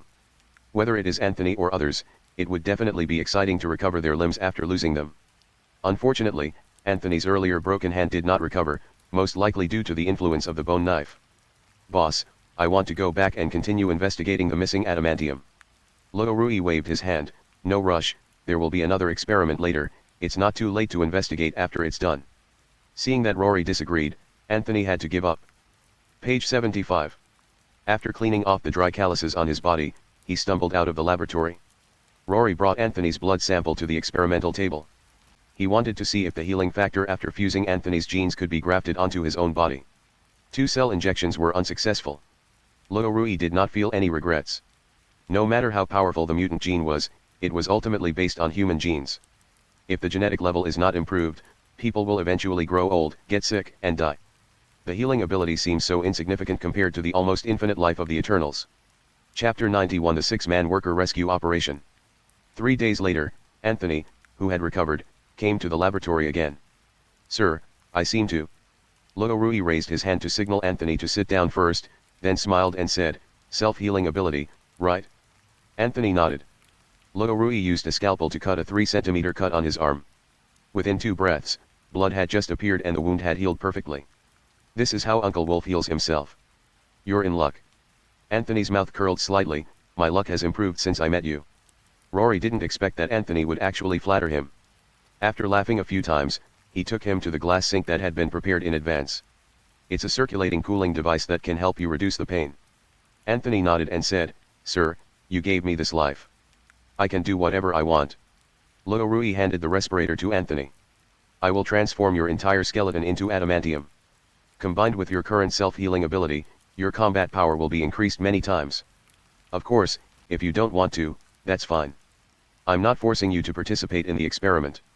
Anthony didn't hesitate for a second, put on the respirator and lay down directly. Rory took out several needles and inserted them into Anthony's body one by one after he was ready. Then he started another machine to release the melted adamantium into the tubes connected to the needles. Gilo. Even with the protection of the cooling circulation device, the high-temperature adamantium alloy immediately caused Anthony great pain after entering his body. After a few minutes, the pre-calculated dose of adamantium was completely injected. After pulling out the needles one by one, Anthony weakly crawled out of the sink. Sir, I feel a lot heavier. Anthony jumped from the sink to the ground with a bang. From the sound, one could feel that Anthony's weight was much heavier than that of an ordinary person. Afterwards, Rory conducted a series of physical examinations on him, and only after confirming that there was no problem did he let Anthony return to the Federation to continue investigating the smuggling of adamantium alloy. Anthony's rebirth shocked many people. Growing back broken limbs is an impossible thing in everyone's eyes. Anthony approached Seraph, a senior White House official, and asked, Have you found out the whereabouts of the adamantium? Seraph nodded repeatedly and said, I found it. It's in the hands of someone called the Rattlesnake Organization. Take me to them. Anthony said in a firm tone. Seraph was about to speak when one of her men came over. Sir, the confiscation of all SHIELD property has been completed. However, there is one strange thing, one of the bracelets marked on the list is missing. Seraph still had to accompany Anthony to find the adamantium in the hands of the Rattlesnake Organization, and was not in the mood to care about other things. He immediately said, You guys check it out yourself, I have other work to do here. After sending his subordinates away, Seraph immediately arranged the task of tracking down the Rattlesnake Organization. The location of the Rattlesnake Organization was soon discovered. With his adamantium skeleton and super self-healing ability, Anthony was like a god descending from heaven. Killing the Rattlesnake Organization was as easy as cutting melons and vegetables. Soon the adamantium belonging to Tianshan Island was retrieved. Anthony arranged for a super soldier to send the recovered adamantium back to Celestial Island, while he himself returned to Washington to continue monitoring the Avengers and President Ross in the White House. The Avengers haven't been having a good time lately. From the beginning of the investigation into the Skrulls to today, there have been 2 battles.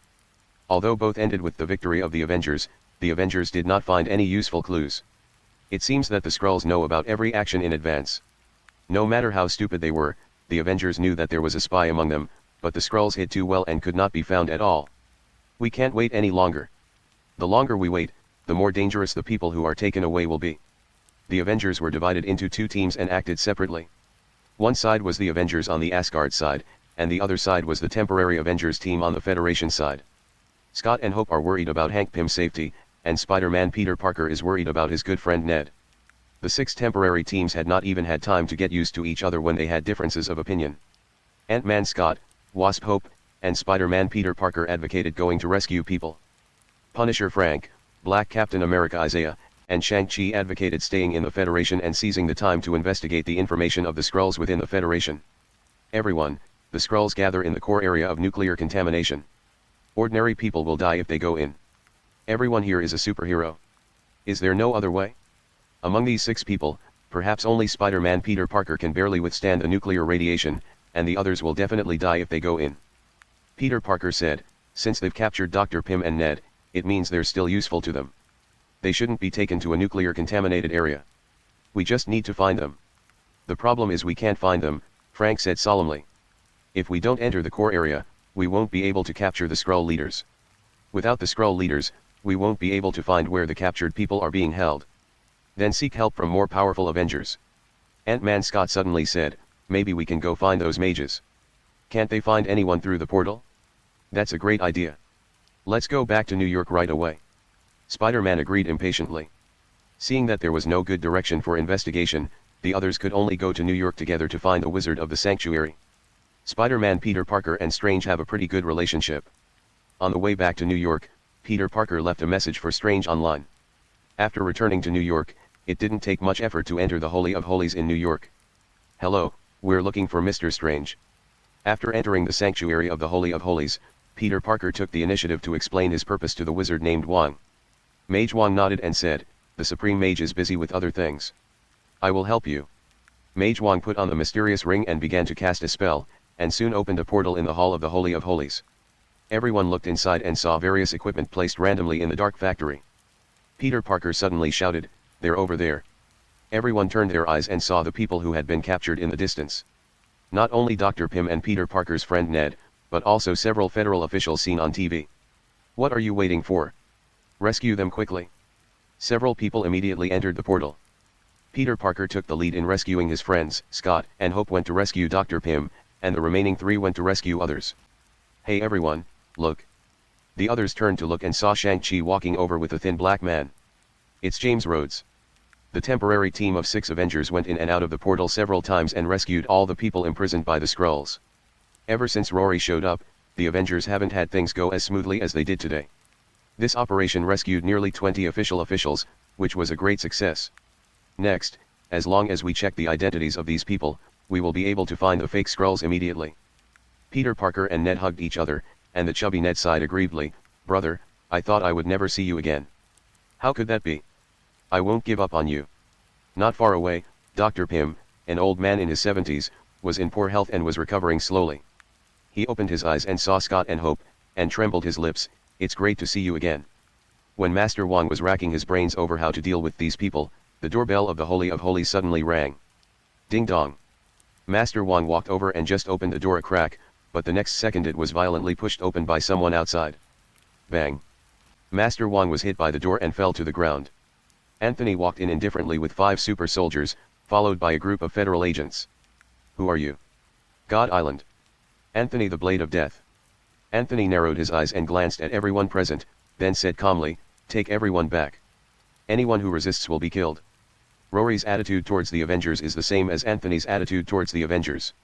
Spider-Man was the first to step forward, standing in front of everyone and questioning, "I'm sorry, sir, you can't take the people here away. They are. It doesn't matter who they are, what matters is that I take them away." Seraph followed in from behind, flashing his ID and warning, "I am Seraph, a senior White House official. These people will be taken over by federal officials." The temporary team of 6 Avengers stood in front of everyone. Although no one spoke, their meaning was self-evident.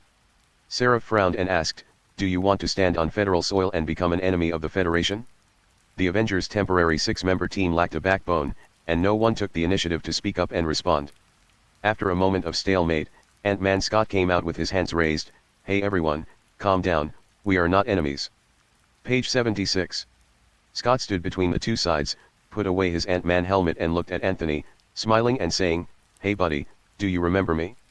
You and Dr. Lowry were at my house not long ago." Anthony responded by pulling out the adamantium bone knife from his arm. The cold blade seemed to be emitting the breath of death. Anthony said coldly, "The Master gave you a chance, but you didn't seize it." No, listen to me. Dr. Pym was captured by the Skrulls. I must rescue him. Dr. Rory will surely understand me. Then give up resisting. Ant-Man Scott and Wasp Hope have achieved their goals, and they didn't want to get involved in the affairs between Celestial Island and the Avengers. Seeing this, Hope helped Dr. Pym up and walked over, agreeing, "We'll go with you." The other superheroes were stunned for a moment, and then Spider-Man Peter Parker also stood up. "Well, Mr. Luo knows me. I want to save my friend, so 3 out of a 6-person team betrayed us.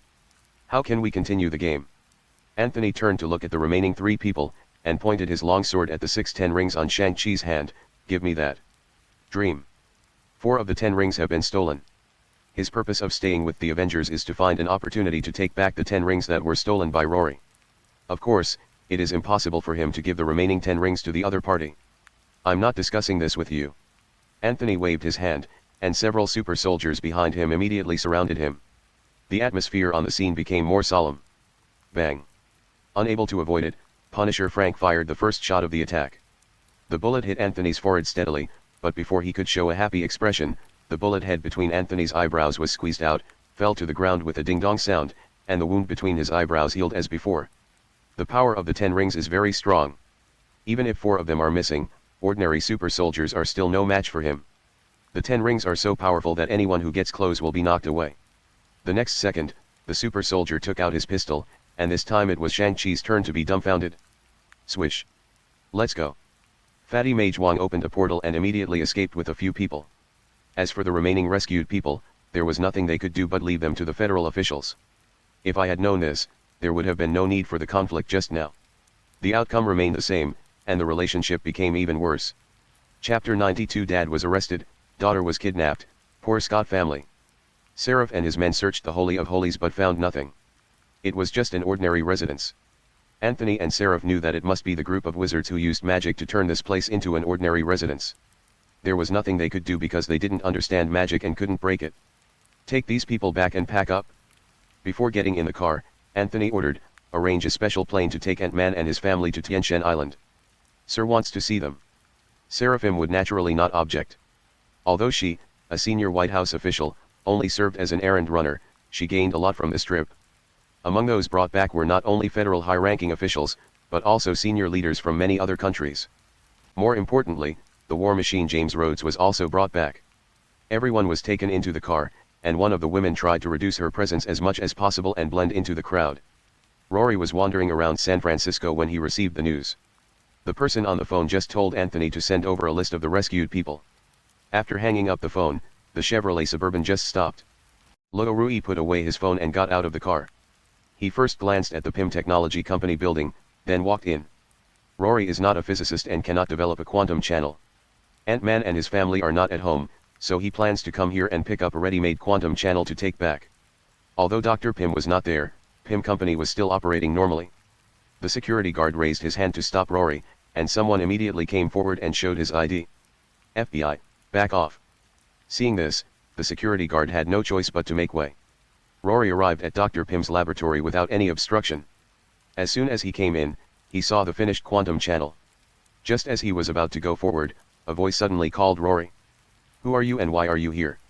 Rory turned around and asked with a smile, are you Scott's daughter Kathy? Do you know me?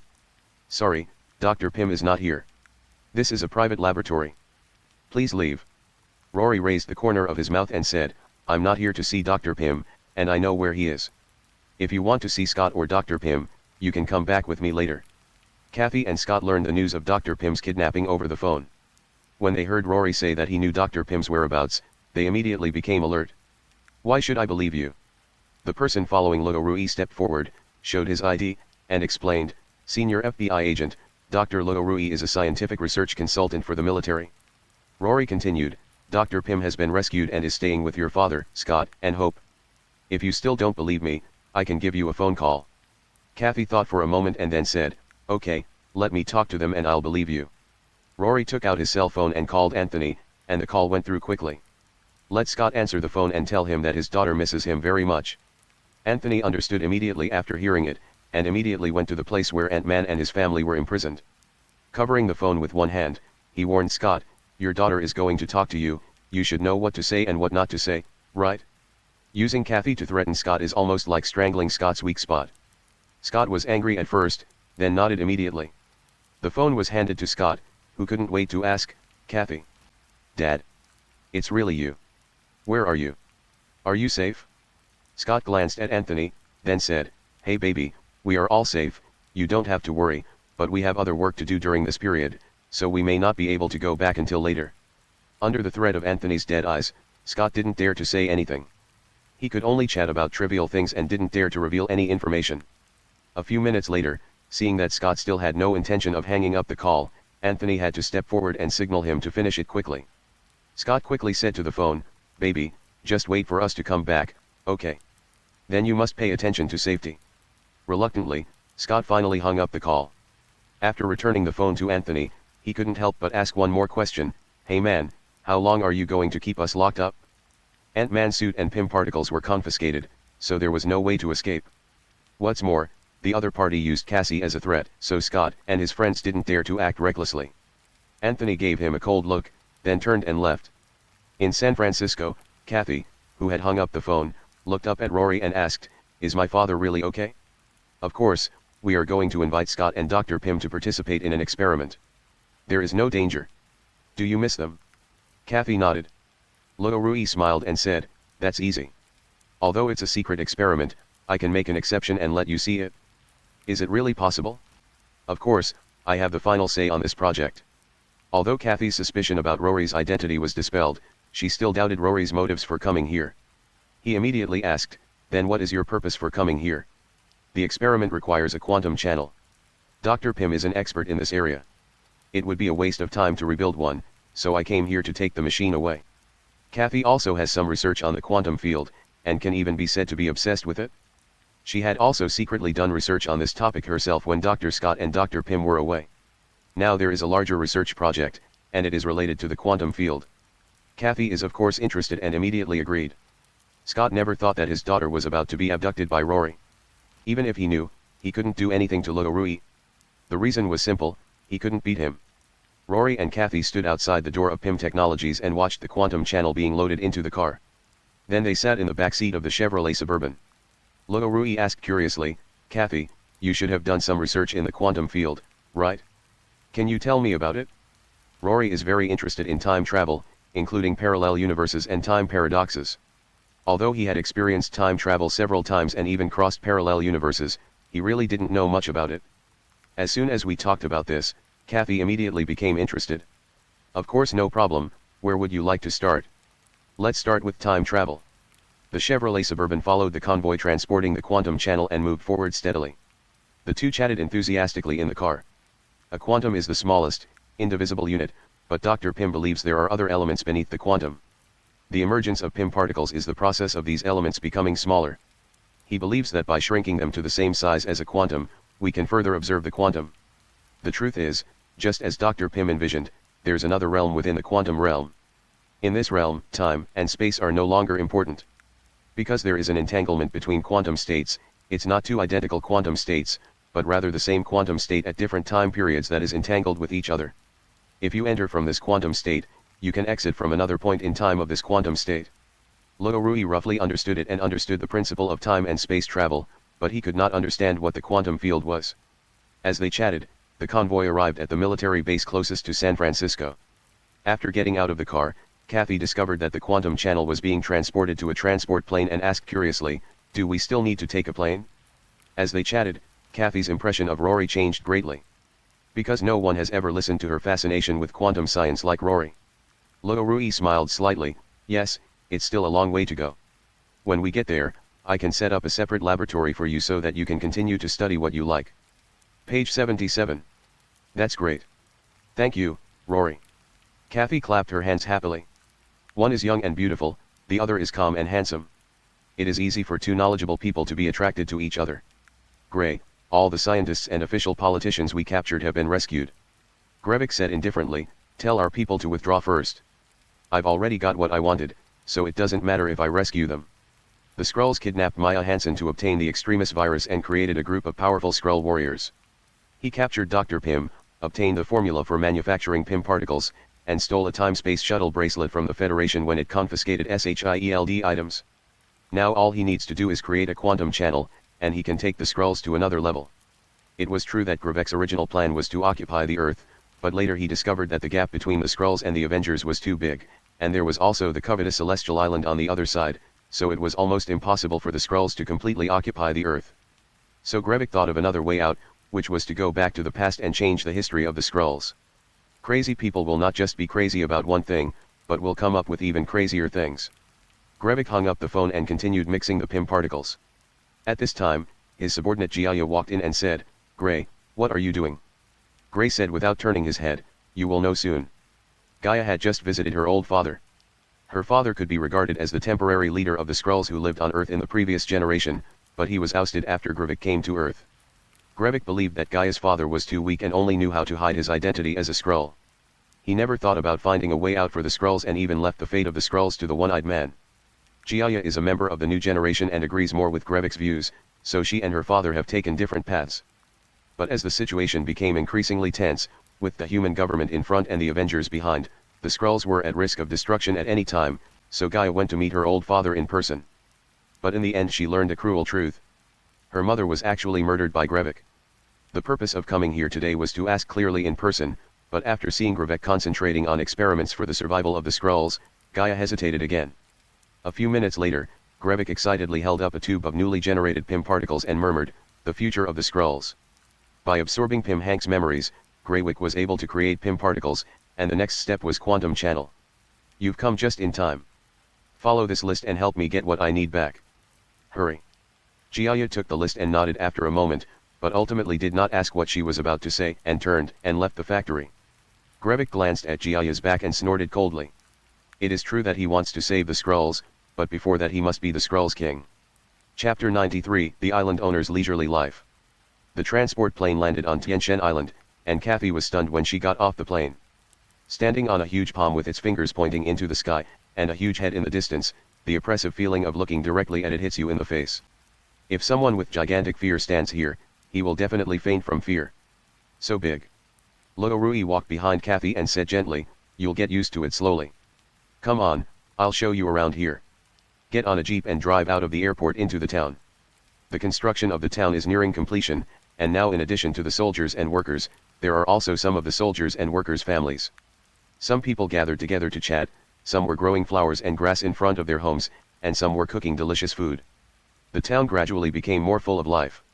It's like a paradise here, very peaceful. If you like, you can stay longer. The quantum channel was transported to another building behind the laboratory, and Rory and Kathy came to the small square. Luo Rui introduced, "That's my laboratory over there. I'm a biogenetic engineering scientist. In front of you is the town's future government center. This is my residence. Your accommodation will be next to mine. Feel free to come visit me when you have time." "Thank you." After a simple thank you, Kathy went into the accommodation that Rory had arranged for her. The area is nearly 200 square meters, with a modern architectural layout, and all interior decoration and electrical appliances are available. All supplies are brand new. Food can be picked up from the supermarket, all free of charge. There is also a housekeeper on the island who is responsible for cleaning. If you need anything, you can call the town service hotline. Although small, it has all the necessary facilities. We would like to express our gratitude to the federal government for their strong support. Moreover, the international trade route is not far from Tianshan Island, and materials from Southeast Asia can be easily transported here. It's late today. Come to my place for dinner later and then go to the lab tomorrow. If you need anything tonight, you can write it down and I'll arrange for someone to purchase it tomorrow." Kathy had just arrived in an unfamiliar place and felt extremely insecure. Fortunately, Rory was there to chat with her. As night falls, the town lights up brightly. Rory stood in the kitchen wearing an apron, waving a spatula and a ladle. Kathy sat on a high chair at the island, resting her chin on her hand and looking at Rory. Young, handsome, cultured, knowledgeable, talented, successful, and can also cook. Wow. A plate of fresh stir-fried dishes was out of the oven. Worried that Kathy might not be used to Chinese food, Rory made her eggs and bacon and mixed a fruit salad. When the food was served, Kathy immediately came back to her senses and jokingly said, "I didn't expect you could cook. You look pretty good. Is the food good or am I a good person?" "All good." There was almost no generation gap in communication between young people, and Luo Rui also supported her experimental research, so they quickly became familiar with each other. After the meal, Luo Rui washed the dishes, looking like a good family man. He wiped the water off his hands, took a beer and a drink from the refrigerator, and took Kathy to the porch. Sitting in a chair, we admired the pure night sky and talked about our ideals in life. Kathy even forgot the purpose of her coming here until it was late when she was about to go back to rest. "Lori, my father, and others. I'll probably be here tomorrow or the day after tomorrow, so you can meet soon. Good night." Kathy got the answer and smiled and waved, "Good night, Rory." After watching Kathy return to her residence, Rory turned around and went back into the house. He took out his cell phone and looked at the list Anthony had sent him a long time ago. He found that they were all politicians and important figures from the Federation and Western European countries. At the end, one of the names caught Luo Rui's attention. Maya Hansen? Luo Rui felt that the name was very familiar, and immediately pulled up the person's profile information. After seeing the photo, it turned out to be the Maya Hansen he had in mind. Then he immediately dialed Anthony's number. "Bring back the woman named Maya Hansen with you." "Good boss." Anthony didn't care why Rory wanted this woman. Whether it was for experiments or to warm the bed, it was not his concern. The next day after breakfast, Rory brought Kathy to the laboratory. On the way, I also saw a sexy woman sitting in front of the fountain in the small square, looking at this side with a smile. Luo Rui joked, "She's not human, she's a legendary god. You'd better not mess with her unless necessary." "Wow, Is this true? Kathy glanced at Tina and asked in amazement. Rory shrugged. Of course it's true. What we're standing on now is the body of the oldest god in the universe. It was these gods who helped to resolve the crisis of Earth's destruction. Kathy never thought that she would see God with her own eyes, which had a great impact on her soul. I arrived at the laboratory, opened the door and went in, and a little white mouse flew towards me. Squeak. Squeak. Her name is Kathy, she's my good friend. You'd better be polite, do you hear me? Rory threw the little white mouse on his shoulder onto the experimental table. The little white mouse turned its head to look at Kathy and actually nodded in a humane manner. Kathy was instantly overwhelmed by her cuteness. Wow, it's so cute. I couldn't help but reach out and touch it. The little white mouse squinted its eyes and let Kathy stroke it twice, then stretched out its little paws and pulled Kathy to the tablet computer and pressed the play button on the cartoon. Oh my god, it can actually use this to watch cartoons. Rory, who was tidying up the lab, said with a smile, it's a test subject whose genes I modified. Its lifespan far exceeds that of humans, and its IQ is estimated to be around 6 to 8 years old. The little white mouse is the only creature in the world besides Rory that possesses Thanos genes, which are similar to the Eternals genes, but different from the Eternals genes. And it has not entered the historical process of biological evolution and still maintains the biological genetic sequence of a little mouse. You're so amazing. You've come up with such a scientific result. Doesn't this mean that humans will live longer and even have increased intelligence in the future? Rory shook his head. Gene modification requires specific conditions and cannot be widely used. At most, it can only be used for related experiments on individuals. Rory didn't lie about this. Many biologists around the world have conducted research on Captain America serum, but the reason it has not been popularized is that it is not suitable for everyone. Even when Rory was creating super soldiers, he had to go through a series of inspections and then prepare a strengthening serum of a specific purity. Come here, I'll give you a checkup to see if you're suitable for genetic medicine. Kathy put down the furry little white mouse in her hand and came over to Rory. After the blood test was completed, Kathy asked with concern, how is it? How is it? Rory shook his head. Before Kathy could show a disappointed expression, Rory continued, super serum is not suitable, but the strength of ordinary serum is acceptable. Although it can't reach the level of a super soldier, it should be no problem to make you healthier. Ouch. Are you planning to inject me with the drug you're researching? Kathy even imagined that she was deceived and Rory wanted to use her for human experiments. Page 78.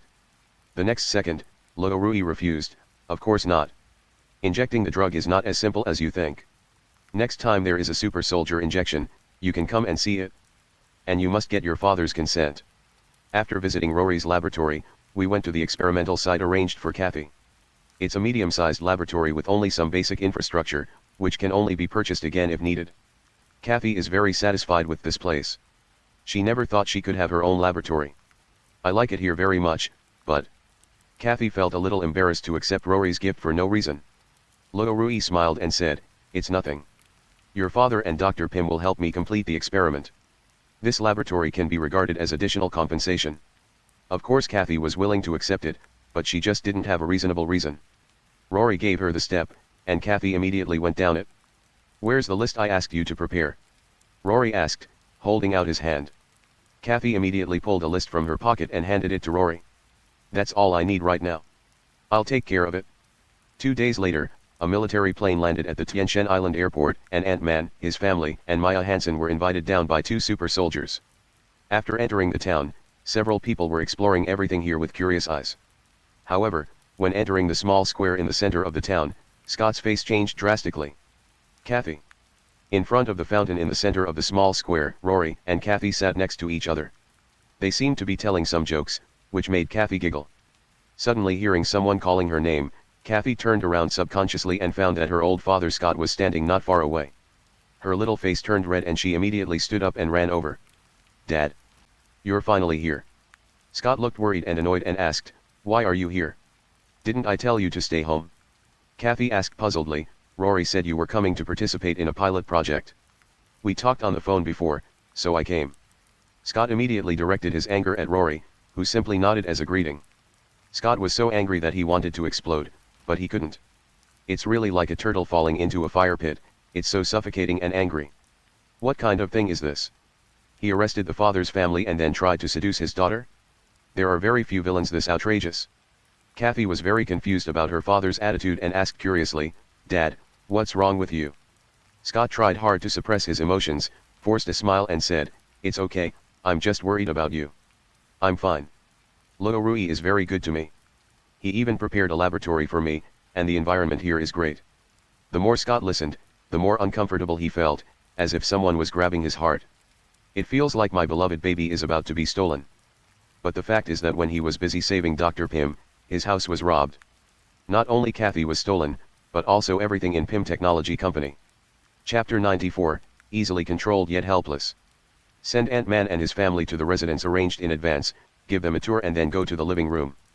After a long hesitation, Scott said, "Kathy, I want to talk to Rory alone." Although Kathy was confused, she still made room for a private chat. After Kathy walked away, Scott immediately showed an angry look and asked, "Mr. Rory, what on earth do you want to do?" Rory pretended to be innocent and said, "I didn't intend to do anything. I just wanted to invite you to complete an experiment. What do you think? I thought you should stay away from Kathy."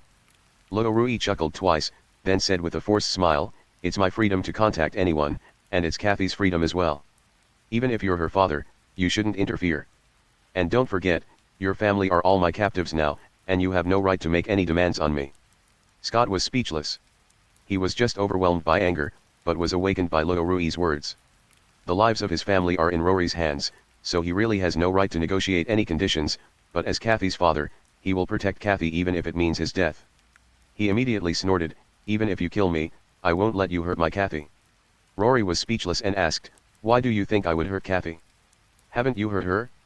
Scott was speechless again. Rory was right.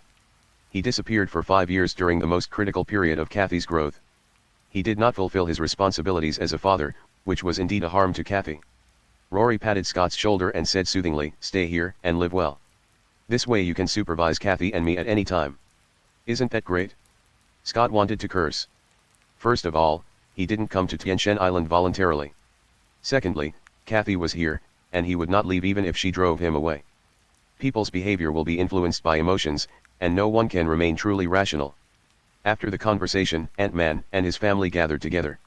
Rory spoke first, "Dr. Pym, the purpose of inviting you here is very simple, which is to open a channel for time travel." Dr. Pym was silent for a few seconds and then shook his head, "I can't do it, because time cannot be controlled by humans, unless... What if we add this?" Rory took out a time-space shuttle positioning bracelet and placed it on the coffee table. Dr. Pym was stunned for a few seconds and asked, "How did you get this?" "Only Iron Man Tony Stark can make the time-space shuttle positioning bracelet." After Tony left, all the time-space shuttle bracelets disappeared. Unexpectedly, Rory actually had one in his hand. Rory explained, "I once time-traveled with the Avengers, but we later parted ways due to some disagreements. There are 3 necessary conditions for time and space travel: a bracelet, Pym particles, and a quantum channel. Rory has experienced time travel and doesn't want to be trapped at one time point forever, so he captures Hank Pym to conduct time travel research experiments." Pym Hank carefully picked up the bracelet and said calmly, "This can indeed meet the requirements for time travel, but I need to do some research on the time and space positioning bracelet first." "Of course, no problem. The lab is ready and we can start anytime. I need Janet's help." Janet is the Wasp and the partner of Hank Pym. Dr. Pym does not have Tony Stark's scientific research ability. Only Janet has been to the deepest part of the quantum realm and she knows more about it, so Hank Pym needs Janet to provide some information support. Rory snapped his fingers and asked, "Okay, do you want her to come here by herself, or do you want me to have someone tie her up?" Pym honk. After some communication, Rory left Ant-Man and his family's residence. After making sure that Rory had left, Ant-Man came over and whispered, "Everyone, what should we do now?" Kathy was stunned. "What should we do? Didn't we agree to do a research project together?" The others tacitly agreed not to tell Kathy the truth. After a long moment of contemplation, Pym Honk said, "From what I can see so far, Rory has no ill will towards us, and I really want to do this research project." Hope followed suit, "What else can we do? You go and defeat Rory or we all go on the run. What do you want to choose?" Through this period of investigation, Scott and Hope have basically understood the current situation. It can be said that it was all Rory's credit that SHIELD and the Avengers were driven out of the Federation and became internationally wanted criminals. He colluded with high-ranking federal officials, mobilized military forces at will, created super soldiers, proclaimed himself the Lord of the Tiantian Island, established his own base and occupied the richest mineral veins in the world. It can be seen from all his actions that Rory is not someone that Ant-Man and his family can mess with. Kathy then said, Rory is a very nice person. Why are you so hostile to him? Besides, didn't you come here because you agreed to his invitation? The other three were silent at the same time. After a moment, Scott explained, baby, to be precise, we haven't communicated well about the experimental project yet, and I'm worried that you will be bored if you stay here for a long time. Kathy shook her head, of course not. How can I be bored when I can do what I love? The other three looked at each other and understood what was in each other's eyes. Judging from Kathy's current situation, they had no choice but to stay. After leaving Ant-Man's family's residence, Rory went to Maya Hansen's residence. Maya Hansen appears relaxed on the surface, but is extremely nervous inside. She had never met Rory and didn't know why Rory brought her here. After Rory came in, he looked around and saw that Maya Hansen had not touched anything in the room and was still maintaining a high level of tension and alert. Hello, Dr. Maya. I am the owner of Tianshan Island. You can call me Rory or Dr. Rory. Maya Hansen asked bluntly, what do you want from me? Don't be nervous, sit down and talk. Rory waved his hand. After sitting down, he spoke, you are a scientist.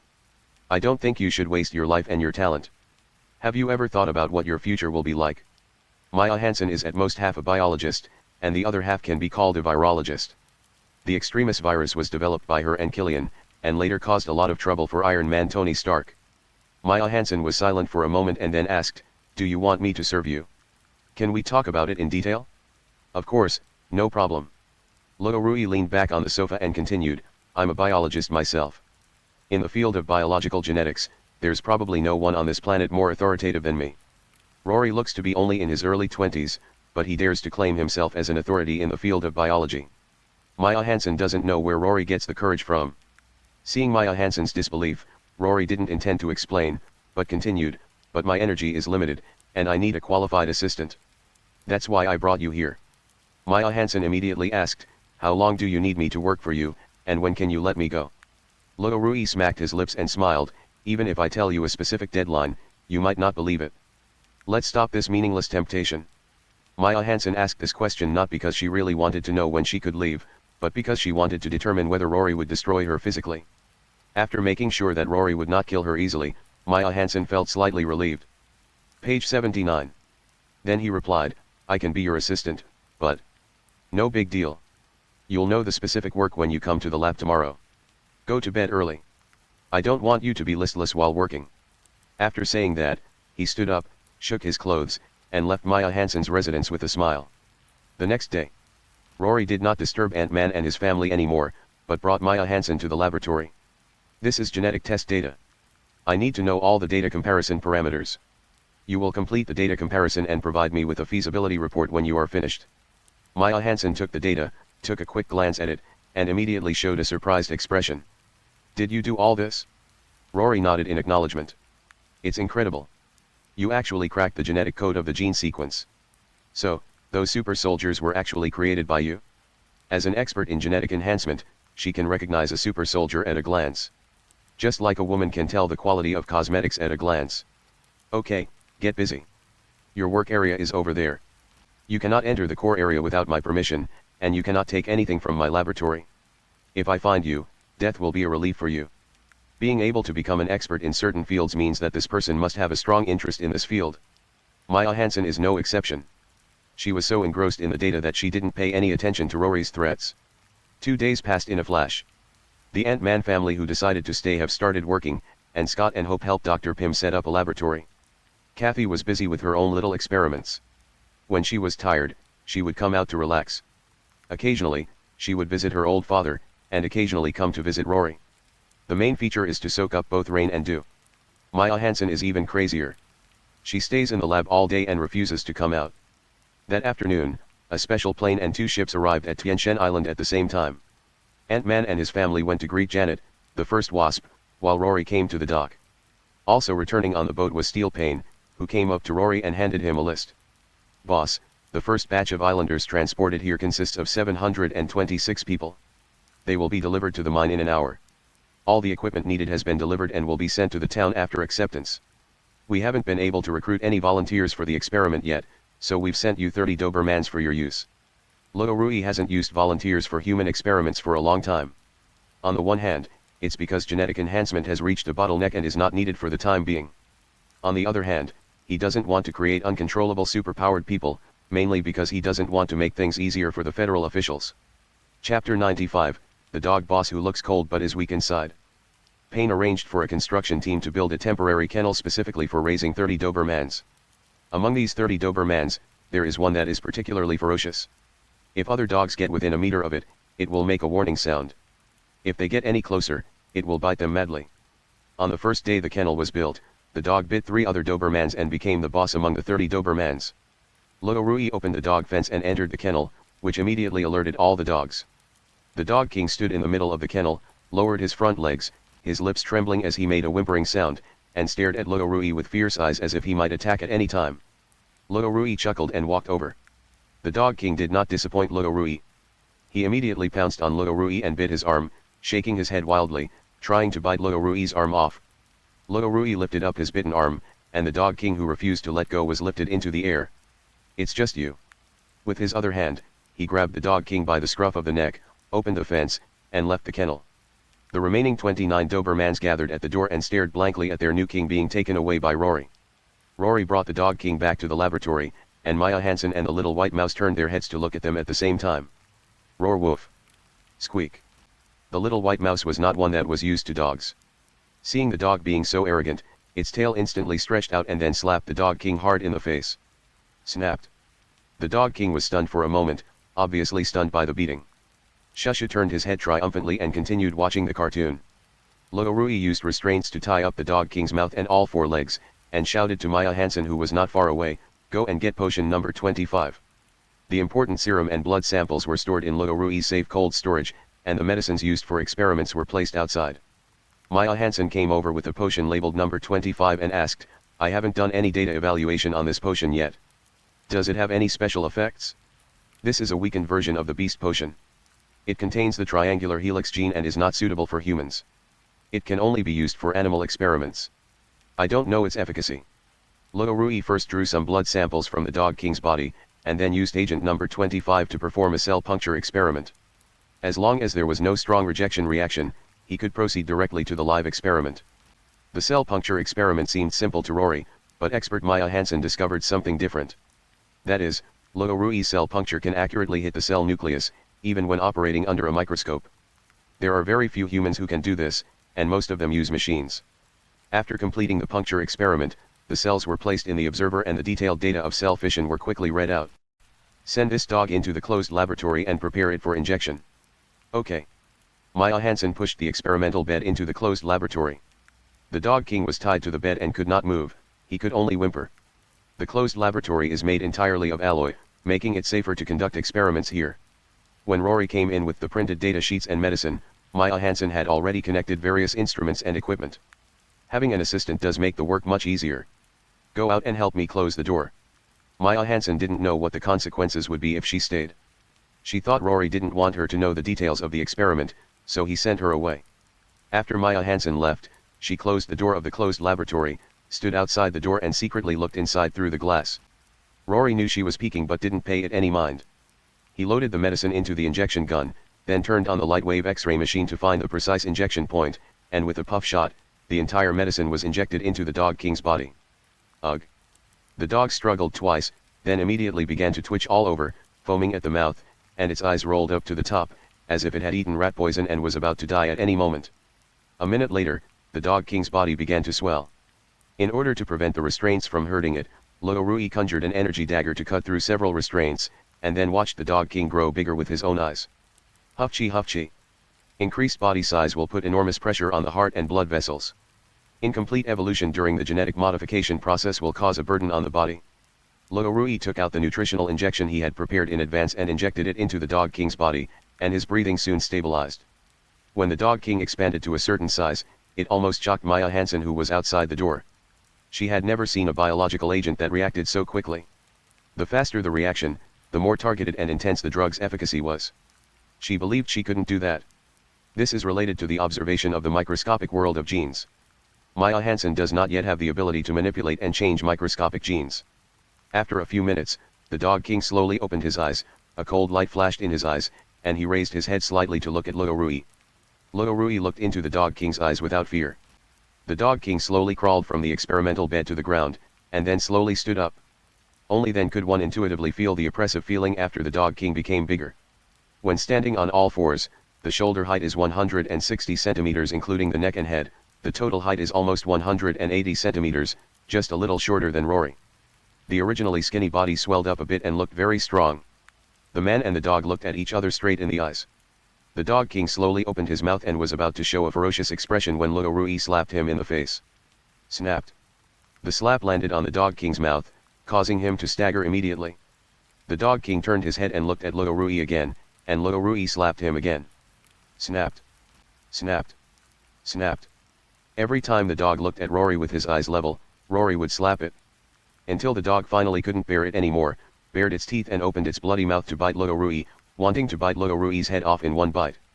Swish. A cosmic energy shield lit up in front of Rory, and the Dog King crashed into it with a clang. A stick appeared in his right hand and he hit the Dog King bang bang twice. The Dog King was smart and immediately fell to the ground howling. He lowered his head and looked at Rory who was standing in front of him with a wronged look. That's good. I like obedient dogs, not barking dogs. Get up. Perhaps the potion improved the Dog King's IQ. He really understood what Rory said, stood up carefully from the ground, and followed Rory out of the closed laboratory. Maya Hansen, who was outside the door, immediately found a place to hide far away. She was afraid that the Dog King would go crazy and bite her in two. Go clean up the lab. I'm going to walk the dog. Maya Hansen nodded repeatedly until the Dog King left with Rory, then she dared to come out from behind the chair. The Dog King, whose size is larger than any other fierce dog in the world, followed behind Rory, holding his head high and chest out, acting like a standard bodyguard with a cool demeanor. However, only Rory knew that his coolness was actually an act. Payne, go get me a dog leash. Payne, who was supervising the cargo handling work in the distance, couldn't help but open his mouth wide when he saw the super fierce dog behind Rory. If you ignore the Dog King's appearance when he surrendered, he does look like a tiger man just by looking at his appearance. Page 80. After sending the Dog King back to the kennel and telling it not to bully other puppies, Rory came to Dr. Pym's experimental site. Various devices have been connected, and the family is building a huge quantum channel. Ant-Man was sweating as he dragged a cable, Hope was busy debugging the equipment, and Hank Pym was chatting with his wife Janet about the current situation. As long as we unlock this space-time positioning bracelet made by Tony Stark, we can travel freely through time. The prerequisite is that I need to know some information in the quantum field. Janet listened carefully, but finally shook her head. Hank, it's not that I don't want to tell you, but I really don't know anything. Pym Honk continued to persuade, Janet, we all need your help. If we don't figure it out, none of us can leave here. Why not? I brought this. Janet showed a few small discs, which were the energy tablets for shrinking and magnifying made of Pym particles. Pym Honk shook his head helplessly. Even if we leave, where can we go? Are we really going to join the Avengers? The Avengers were almost like dogs without a home. They were chased around by federal agents as wanted criminals, and finally they could only hide in the small town of Asgard to seek refuge. If the Federation hadn't wanted to go to war with Asgard, the Avengers might have lost their last habitat. So joining the Avengers is obviously not a good choice. When Pym Honk was about to say something, Rory walked in from outside and the two immediately ended the conversation. As Rory approached, Dr. Pym stood up and introduced, Janet, this is Dr. Rory, the owner of Celestial Island. Then he said, this is my beloved Janet. Hello, Dr. Janet. Rory extended his hand in a friendly manner, shook hands with Janet, and said with a smile, the situation outside has been very tense recently. War may break out soon. If it is not necessary, I advise you to try not to leave here. Scott had been getting irritated whenever he saw Rory lately, and he hadn't even had the desire to talk to him. Janet, however, pressed the issue, war. Whose war? Rory's lips curled up slightly. I just got the news that there will be a war between the Avengers and the Skrulls. The Avengers have discovered that the Skrulls are preparing a powerful weapon, so they plan to raid the Skrulls' secret base. Although I'm optimistic about the Avengers, I don't think this will be an easy war. Rory shrugged. The Skrulls' secret base is located in the nuclear-contaminated area of Eastern Europe. Except for a few superheroes, most Avengers cannot enter there. In addition, intelligence shows that the Skrulls have a legion of desperate virus warriors, and their combat power is not weak. Aren't you and the Federation going to help? Rory sarcastically said, the Avengers want me dead, why should I help them? In Rory's eyes, most Avengers and Skrulls are not good people. Rory didn't help, but he didn't say he wouldn't go to the show. I don't know if there will be a Super Skrull this time. Rory really wants to study the genes of the Super Skrull. Maybe he can find a way to continue to improve his strength. Chapter 96. The One-Eyed Man is back again. The Supreme Court gave Maria Hill a final trial and sent her to prison. But even the most secure prison cannot hold the people that the guardian mages want to rescue. Maria Hill herself didn't really want to leave, because once she escaped from prison, the remnants of SHIELD would become the main target of the federal government.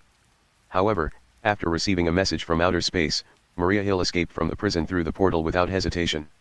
A bright light suddenly appeared on the outskirts of Moscow, and a one-eyed man walked out of the light. The bearded man wore a knitted hat on his head. After staying in the weightless outer space for a long time, his legs and feet were not very flexible and he could only move slowly in the wild. Squeak. An SUV braked suddenly and stopped not far away. Maria Hill got out of the car and came to greet them. Fury. Hill, it's so good to see you again. Nick Fury, who was on vacation in space, unexpectedly returned to Earth at this time. Maria Hill, who received the news, rushed over immediately. Swoosh bang. A golden light descended from the sky, and Captain Marvel Carroll said lightly, Fury, perhaps you should give all of us an explanation. What's there to explain? Nick Fury had gradually adapted to the Earth's gravity, and his legs and feet had regained a lot of flexibility. Hill explained in a deep voice, Fury, the Skrulls are invading Earth. James Rhodes is a fake. He stole the war machine and destroyed a federal army. There is also a Skrull pretending to be you and provoking a war between superpowers. What? Are you kidding me? Nick Fury has a very good relationship with the Skrulls, and he doesn't believe that the Skrulls can do such a thing. Hill continued, the generation of Skrulls you know is already old. The new generation of Skrulls no longer want to hide. They want to start a war to rule the Earth. Hill then took out a document and handed it to Nick Fury, then said, we've just captured intelligence that the Skrulls are preparing a secret weapon. I have to stop them. As soon as Nick Fury opened his mouth, Carol said, all the Avengers are gathered in the town of Asgard, and we need you very much now. The Avengers are all very powerful, and everyone is a good fighter, but their ability to handle events and deploy combat plans can only be described as mud. Although Hill took over mission command and investigated the Skrulls, progress was very slow. Compared with the old fox Nick Fury, Hill is indeed a lot worse in this regard. It looks like we have a lot to do now. Nick Fury, who had just returned to Earth, immediately returned to Asgard with Hill and Carol to understand the current situation. After gathering all the information, Nick Fury almost thought he had traveled to a parallel universe. In a spacious temporary meeting room in the small town of Asgard. After listening to everyone's stories about recent events, Nick Fury sat at the table and said, so, in addition to the Skrull crisis, there's also a man named Rory who has taken over the top leadership of the Federation? And he's also occupied this place called Celestial Island? Hill nodded. And he has an army of super soldiers. Bruce Banner, who was sitting on the other side, expressed his inner speculation, the Skrulls disguised themselves as Rhodes to instigate the confrontation. A lot of things happened to this man named Rory after he was sent back to 1970 by Steve. Later, Strange brought him back from another world. The original plan was to imprison him, but this man suddenly became very powerful and even killed Steve and Sam.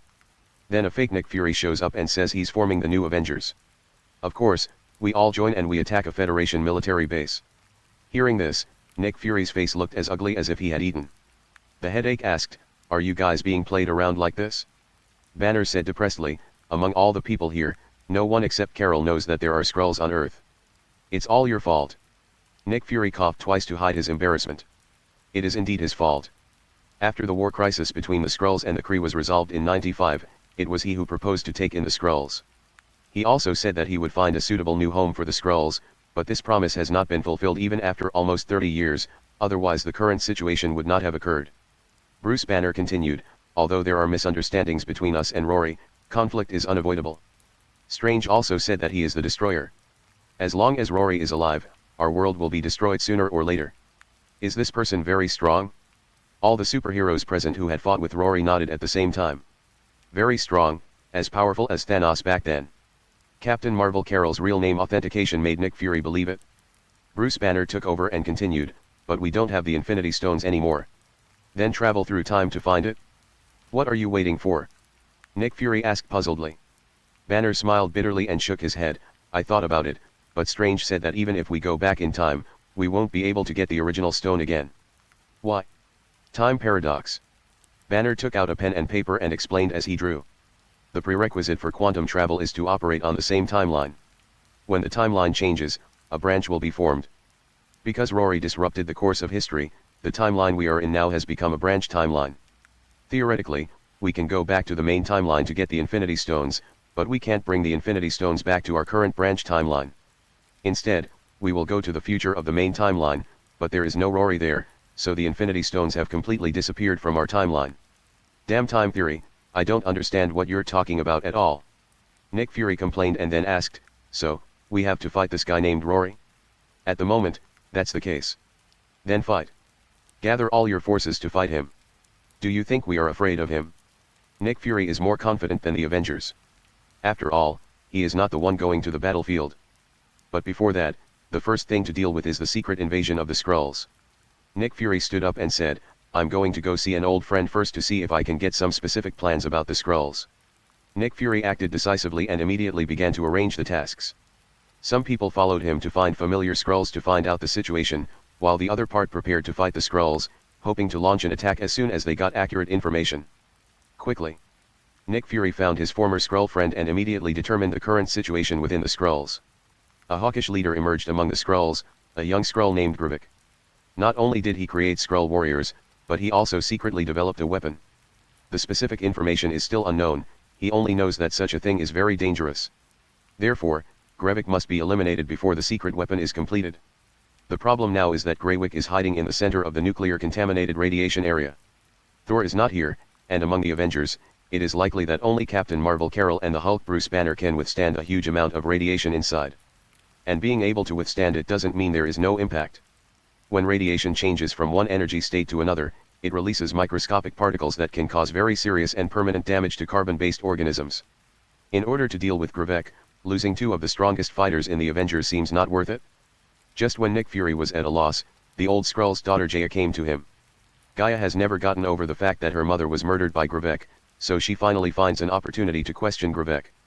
Unexpectedly, after being exposed, Gravik shot and killed Jaya without hesitation. Fortunately, Jaya was careful and injected the desperate virus in advance, so she was not killed by Gravik. Gaia saw through Gravik's true face, but she couldn't deal with Gravik alone, so she went to her old father for help, and happened to meet Nick Fury who had returned from outer space. Thus, a not very mature plan gradually formed in Nick Fury's mind. Alright legends, that's it for today. Like, subscribe, and I'll meet you in the next audiobook.